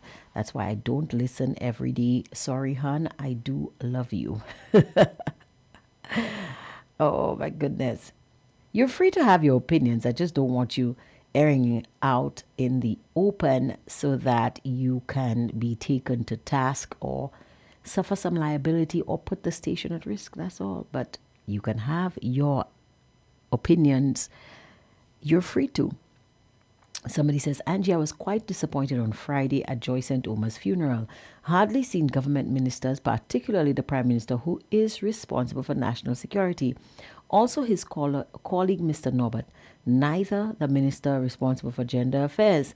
The question must be asked, are our authorities really concerned or have some sort of empathy for women and men who lose their lives through crime and domestic abuse? I hate to tell you, but if they're not even speaking about the crime,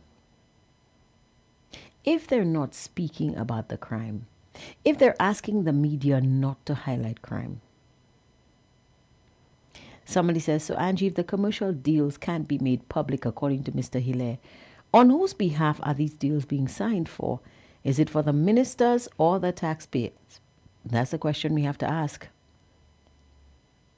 Somebody says we should have started protesting from since the Governor General funeral. A silent protest. Somebody says, if you really check it out, everything is a secret deal.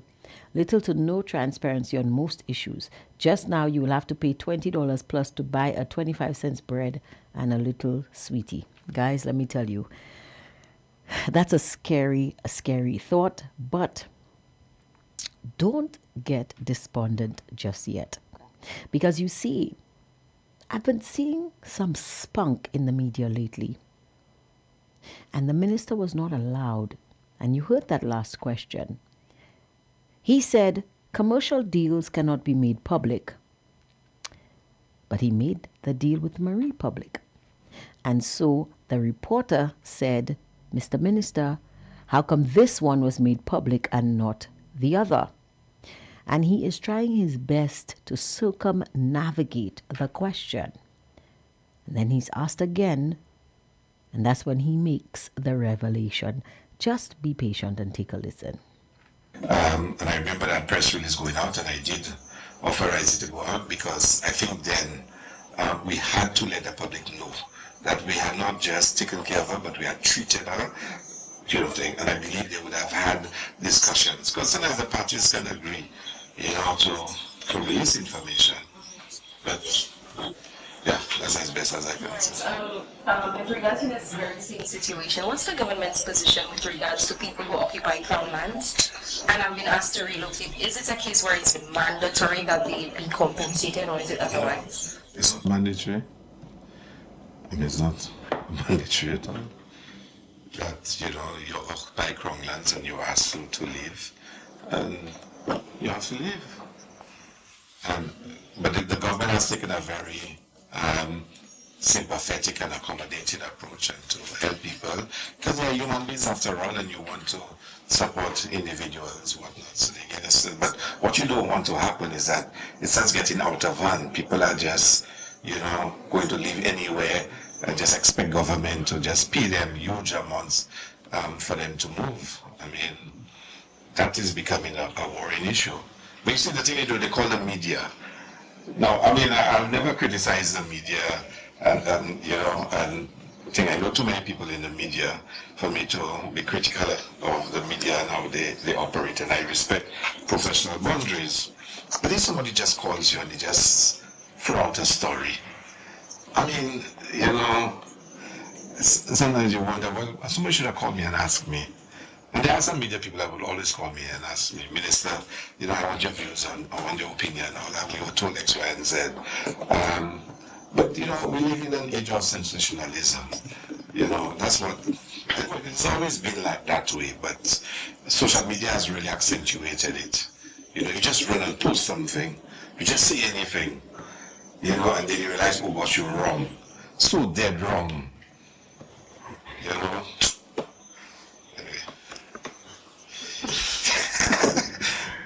I can't help but push the point a little bit. Push it. So the Arsenal deal. Yeah. How has that affected the marketing budget of the Ministry of Tourism, the Ministry of Sports, the SLTA? No, the SLTA is been paid for through the SLTA, just like we pay for the St. Lucia Kings through the SLTA, just like we pay for West Indies cricket when you do play here. You now need to, certain tours you have to almost tender. We pay for the SLTA budget, and the SLTA, we are putting in place special provisions. And I said so at before, The Prime Minister said it at the budget presentation. I said it during the budget debates that we are establishing a global marketing fund. And you know, I've been teasing you all along that we are going to make a big announcement. We are going to make a big announcement. And therefore, we are going to raise the monies independent of the monies that have been provided for the SLTA to be able to meet those obligations. The same way I'm also working on getting support for a St. Lucia World Cup campaign, you know, to take the team to the World Cup. We will go out there and raise the monies and make sure that we have the support to make it happen. So the finance that was responsible for the Arsenal deal or involved in the Arsenal deal was not budgeted. When you say was not budgeted, no, this is not in the estimates. And that is what I wanted you to hear. The monies, and it's coming from the minister, the monies used in the Arsenal deal were not part of the budget. I told you, the reporters understood the assignment. You just had to be careful. You just had to be patient and wait for it because it was coming. The minister admits it. They are going out to raise the money. Is that some of the capital expenses that we're borrowing money for?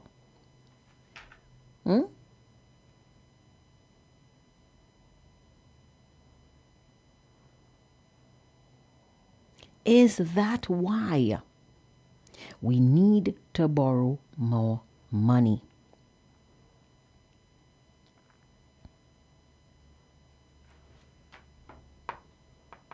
Now, somebody sent me the clip of the Prime Minister. Let me play it because I believe that is the Prime Minister speaking about borrowing the money in the Parliament. Let's listen. I think you went to acting school. Because I'm on class and I want to say things. I got more votes this time than last time. Not you. I mean, you don't want to go and do any school. Just listen. Mr. Speaker, I thank you. Good day to you, caller. You are on the air. Hi, MJ. How are you doing? I'm good. How are you? I'm good. Listening attentively to your program. Very good and interesting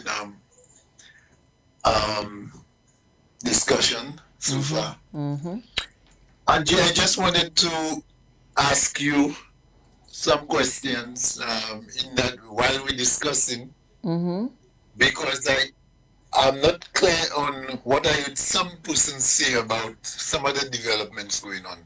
First,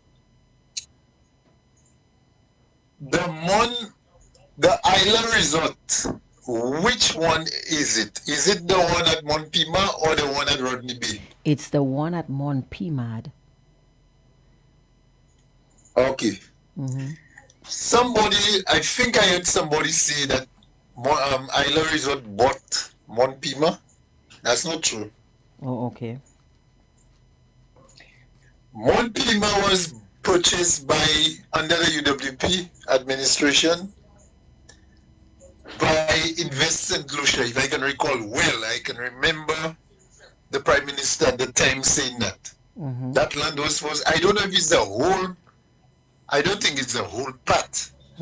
Because there are existing houses on the, let me see which side, the eastern side of Mount Pima already. Okay. To the base. Right. If you're driving there, you can see. But that road that somebody mentioned, the female caller mentioned that they are making roads all around, which is true. The back of that hill. In fact, somebody even complained that they are actually blocking the swamp, the waterway, because they're building a new road in that area. Right. But Mount Pima is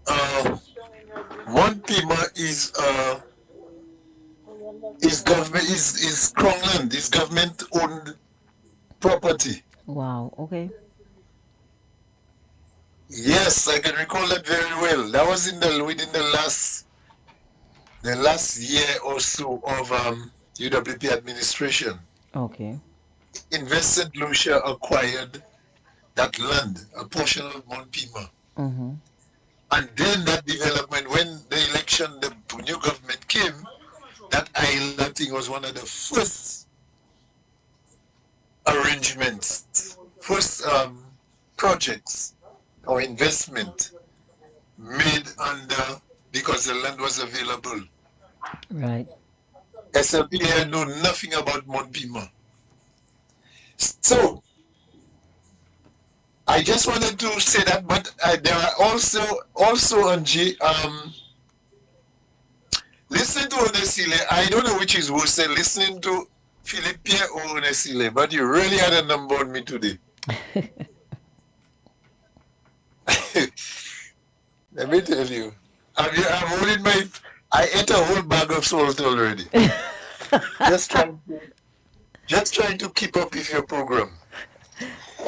But you're supposed to take it with a grain. You're supposed to take it with a grain of salt, you know. Why you are doing it? Oh my God. Let me tell you, grain, if a handful by a handful, I eat salt. That means you don't trust anything. That means you don't trust anything coming out of the minister's mouth. Let me tell you, see Onesile and Philippe Pierre, those are the last two fellas I will listen to. Even those for Richard Frederick, I don't know which one of those fellas I can tolerate. Hold on. Honestly. Onesile mentioned in his defense, he tried to clarify and smoke screen the people, the reporters. Onesile mentioned the DSH deal. Onesile mentioned the Zooks or whatever, St. Lucia Stars Kings. Contract. St. Lucia Kings, he said. He said St. Lucia Kings. Onesile mentioned arrangements that were done under the United Workers' Party.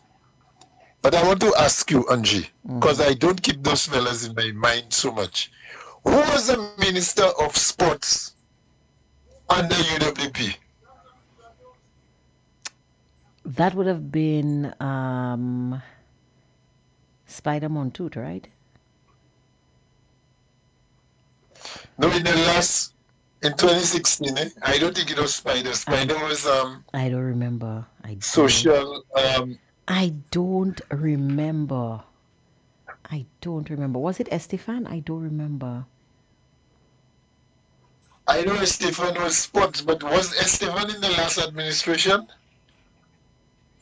I'm not sure. Could have been. It could have been him. Yeah. Angie, the reason I'm asking that. Yeah. But Estefan, even though he knows. Say again? I think it was Estefan. But you see, those fellas are so thin-skinned. Even though it was, he would not come and defend himself now because you know where he is now. He's one of the Judases. He would never come and clarify and dementi Onesile for making that pronouncement that he made there. So that is my problem with those fellas. But everybody wants a protest. Everybody seems want to take on the SLP, and they believe that a protest is the way to go. Let me tell you, if UWP call a protest tomorrow, the same 10 people will come, Angie. Yep.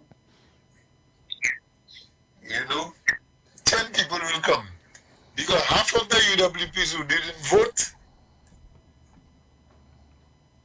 they're still mindful, or they're still in their mind, they still have a hatred for some other ex-ministers who didn't give them $20 or who didn't give their child a school book. That's what they're looking at. That's some of the UWPs who did not vote there. Listen, caller, I heard a lady say to a minister, and I quote, every time we have funerals, you always give us a bus. This time we had a funeral. I asked you for a bus and you didn't give it to us, so I am not going to vote. By telling you, UWPs are so petty, most of them. They will tell you that and they're not going to protest because they figure if it was Guy who didn't give them a grain of green fig, Guy should not be speaking on behalf of the party. Even though Guy would clarify or demonetize the nonsense he's talking there, they figure Guy should not be speaking because they holding Guy responsible for that grain of green fig they did not get. Yeah. So our situation will not improve in a hurry. What I'm saying, and my suggestion to UWP, you see that Arsenal deal, Onesile will defend it, Philippe will not say nothing about it. None of his MPs will say anything wrong about the Arsenal deal. As a matter of fact, I heard on another program, somebody called and said Richard Frederick said the Arsenal deal have cost us not 1 black cent. Wow. And the person who calls him to be an SLP supporter, so he's referring to the people who are making comments as, why does the UWPs don't want to listen to the man program? And he said it at the 57th minute of the program. Go on, tune to it and you will hear and so on. So Richard Frederick is saying the Arsenal deal costs us nothing. Ernest Hillary is saying the cost is not the problem, is not an issue. So you know automatically you have a problem there. You know you have a problem there one time. But Arsenal is saying that the deal cost $20 million. 20 million pounds. So who's lying? I'm more inclined to believe Arsenal than anybody else. Of course, Angie. Of course. Richard Frederick said before the election that CIP made $250 million in 1 year. He also said I would never. He also said I would never see a day in court. You remember he said that? He said that? Yeah. He said that. For what? For making that statement? No. For going to the police and reporting Ernest Hilaire for assault. Oh, let me tell you, you see Richard Frederick? Richard Frederick is the dumbest lawyer in St. Lucia. You know what I'm telling you? Yeah, but Richard Frederick, if you have not heard Richard Frederick in a court, you think Richard Frederick didn't even study law. If you listen to him in a court. Alright, so Richard Frederick knows nothing about law. But let me tell you, Angie, in closing, the party needs to find a way.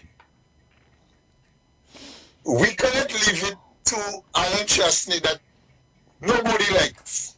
It appears, not even the UWPs seem to like him. We can depend on him to go and take all that slack in the house on our behalf. And we're not even prepared to listen to him when he's speaking, addressing us as UWPs. Alright? True. So, and he's the only one we elected. So that means we are not interested in our people. So what we talking about protests for? What the UWP is talking about protests for? So my suggestion is each constituency branch can have the discussion on, and I will suggest that to my people, on the pros and cons of a deal like the Arsenal deal. We will have a discussion on it, and then we will draw our own conclusions from our, because since we're not getting information from the government, then your speculation and is we right. cannot go, we have to deal with what we know about those contracts, what we can find other information on that's available, and each constituency branch, because each constituency had a representative. Let us handle that from the constituency branch level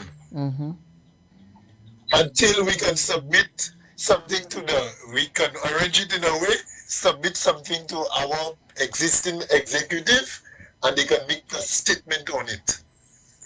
Because we seem don't want to hear from Alan Chastney. We don't like our old executive. So in the interim, we have nobody to represent UWP. We don't want Alan Chastney to go in the house to say anything.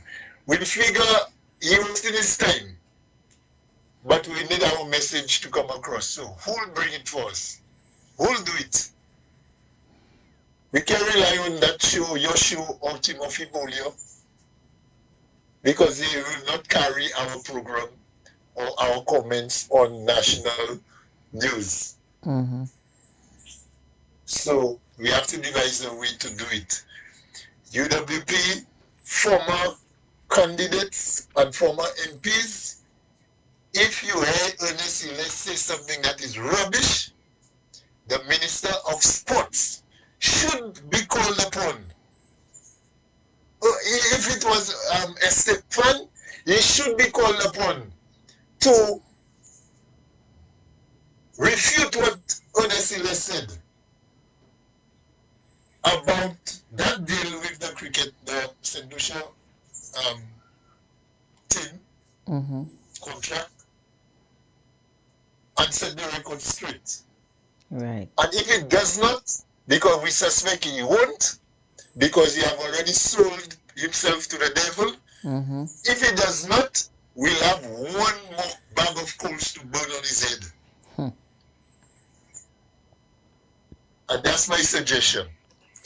But to stop now, I'm going to give somebody else an opportunity to make a contribution. Thank you for that, caller. Thank you very much, Angie. All right, yeah. Thanks. Yeah, bye-bye. So somebody sent me a clip of the Prime Minister in the House, but I don't know, for some reason the clip is not playing. Let me try again.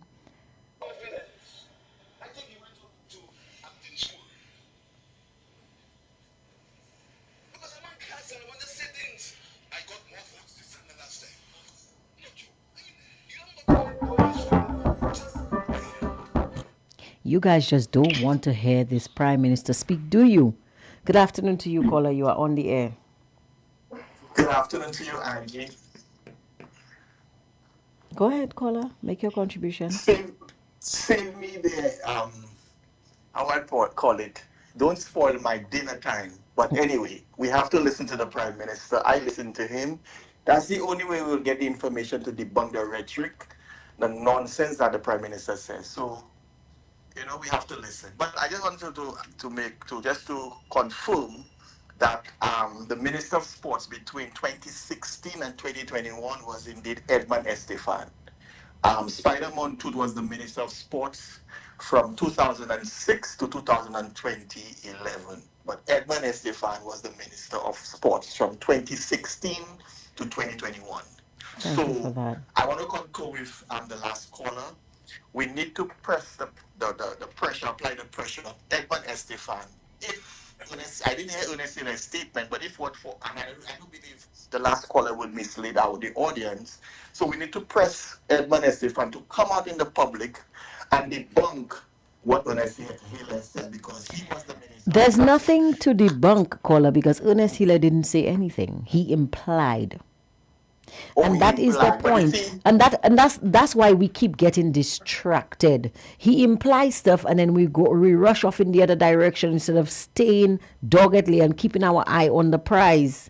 And that's a problem I have with St. Lucians. There's nothing to discuss about the King's deal. What we want to know about? The Arsenal deal. Forget Right, about the I'm Kings. agreeing with you because that is what they call the deflection. So when you want to deflect an issue from you, you muddy the waters, and that's what Ernest is famous Exactly. So of let's doing. not let him win, caller. Let's But not then let him again, win. let me just say this. Sometimes you cannot just. I know what you're saying, and I agree. But there are instances where you have to come out and clear the air. Because let me tell you something. The Labour Party are masters of deflection and propaganda.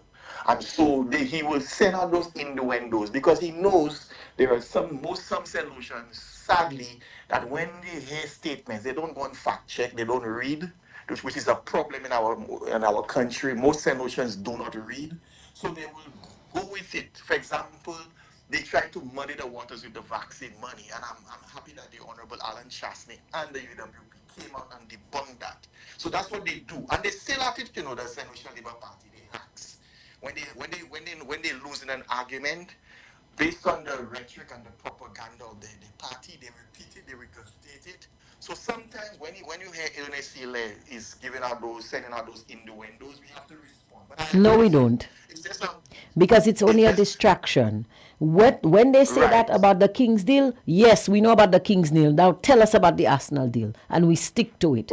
Because that's what we want to Right. know. I'm agreeing with you, right? That's So what we want to this know. is where I'm saying this is what I'm saying, and I'm just simply saying this. If it calls for maybe some brave person who have the country at heart and who love the country and who want information and full transparency, maybe we can reach out to the Arsenal owners and ask them as citizens, which is Caller, our right, we it's our money. already know the information. We know. But We yes, the know. information is out there. Arsenal disclose it, but you We see what happening. know. What is Caller, have a nice day. Thank you you're very much for welcome. your contribution. We already know that. Let's not go back over that. We have other things to discuss. What we need to know is about the money that is being borrowed in the house. Let's talk about that. The questions are as follows. The Parliament authorizes the Minister for Finance to borrow an amount of US dollars 37,750,000 from the International Development Association, the association, to finance the Caribbean Resilient Renewable Energy Infrastructure Investment Facility project. Be it further resolved that the loan comprises a credit of US dollars 29,100,000 from the association credit. B, a loan of US dollars 6,660,000 from the association acting as the implementing entity of the Clean Technology Fund, the fund loan. C, financing of US dollars 1,990,000 from the association acting as the administrator of the Canada Clean Energy and Forest Climate Facility Single Donor Trust Fund, the trust fund financing. Be it further resolved that A, in the case of the association credit, Roman numeral 1, the maximum commitment charge is 1/2 of 1% per annum on the unwithdrawn financing balance. 2, the service charge is the sum of 3/4 of 1% per annum plus the basis adjustment to the service charge on the withdrawn credit balance. 3, the loan is repayable in 40 years commencing from the date of approval of the association credit by the board of the association, inclusive of a grace period of 10 years. 4, the loan is repayable in semi-annual installments on the first day of March and the first day of September of each year after the grace period. B, in the case of the fund loan, 1, the management fee is 0.45%. 2, the service charge is 1/4 of 1% per annum on the withdrawn credit balance. 3, the loan is repayable in 40 years, commencing from the date of approval of the fund loan by the board of the association, inclusive of a grace period of 10 years. 4, the loan is repayable in semi-annual installments on the first day of March and the first day of September each year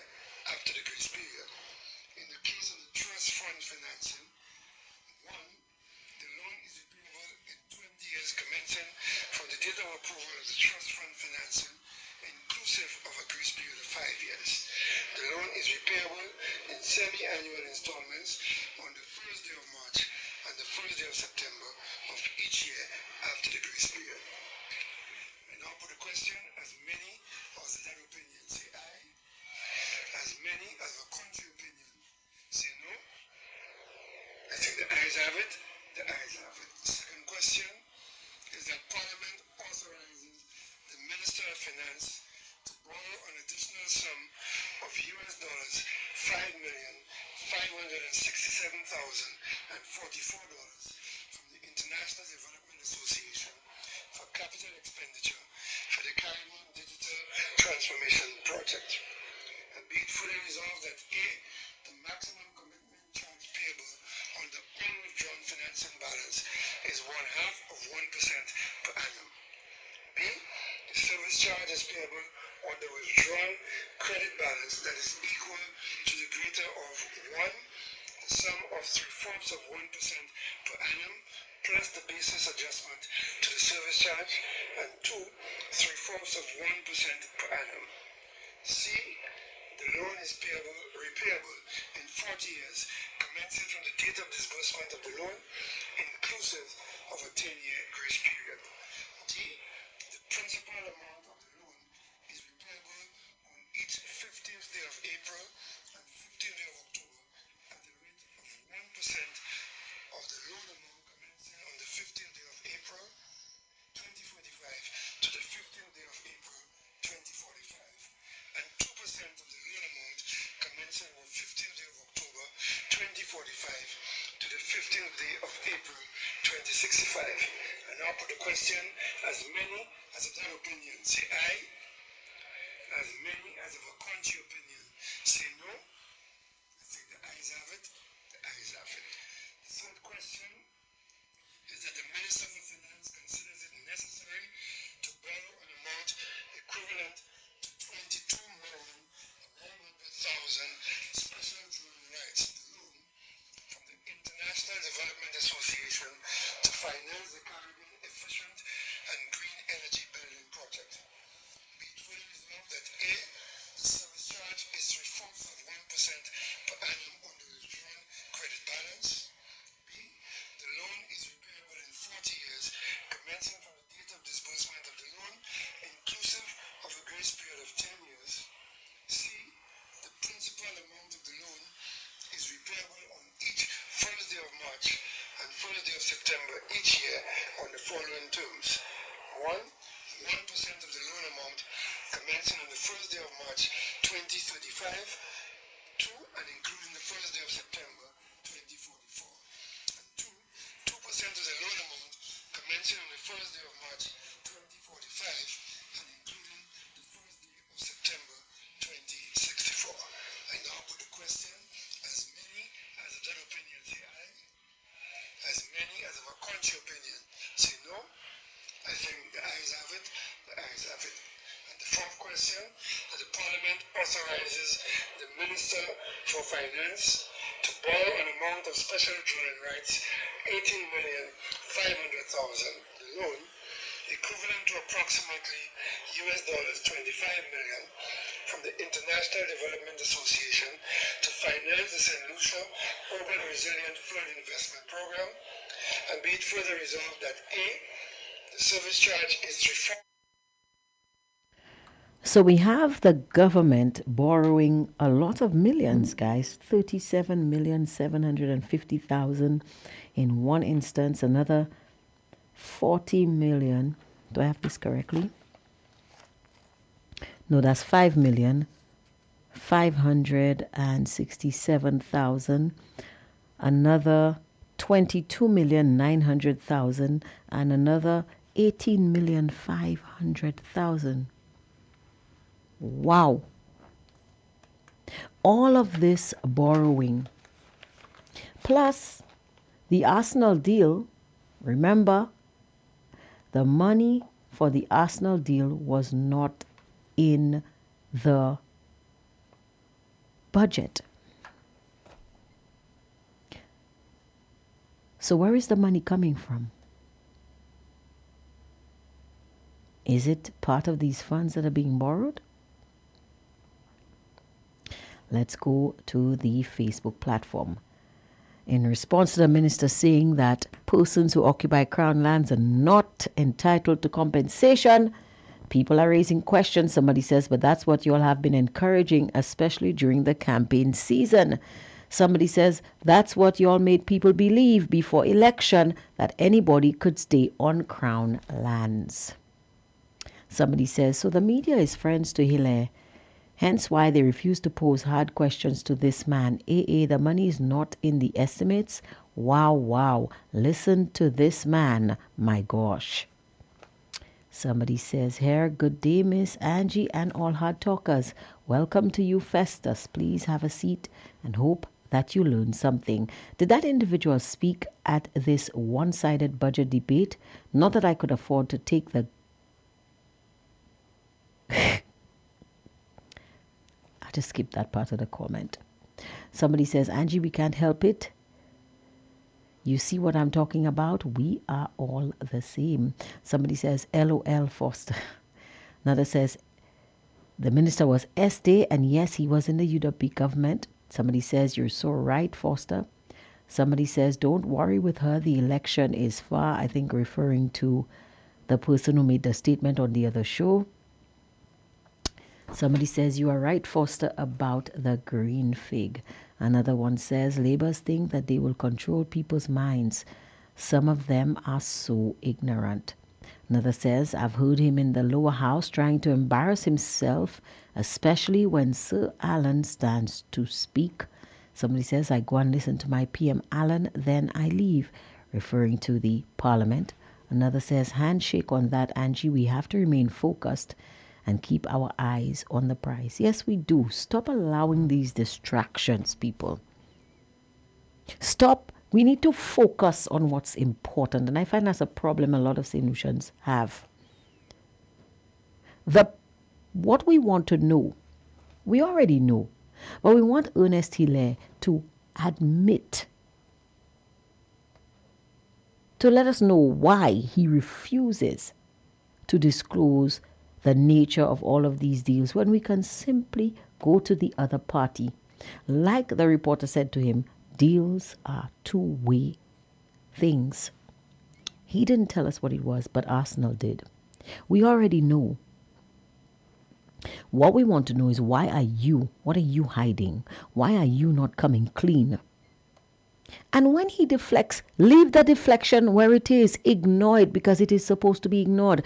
The conversation is not about St. Lucia Kings. The conversation is Arsenal. And what are you getting out of it? Why are you hiding it?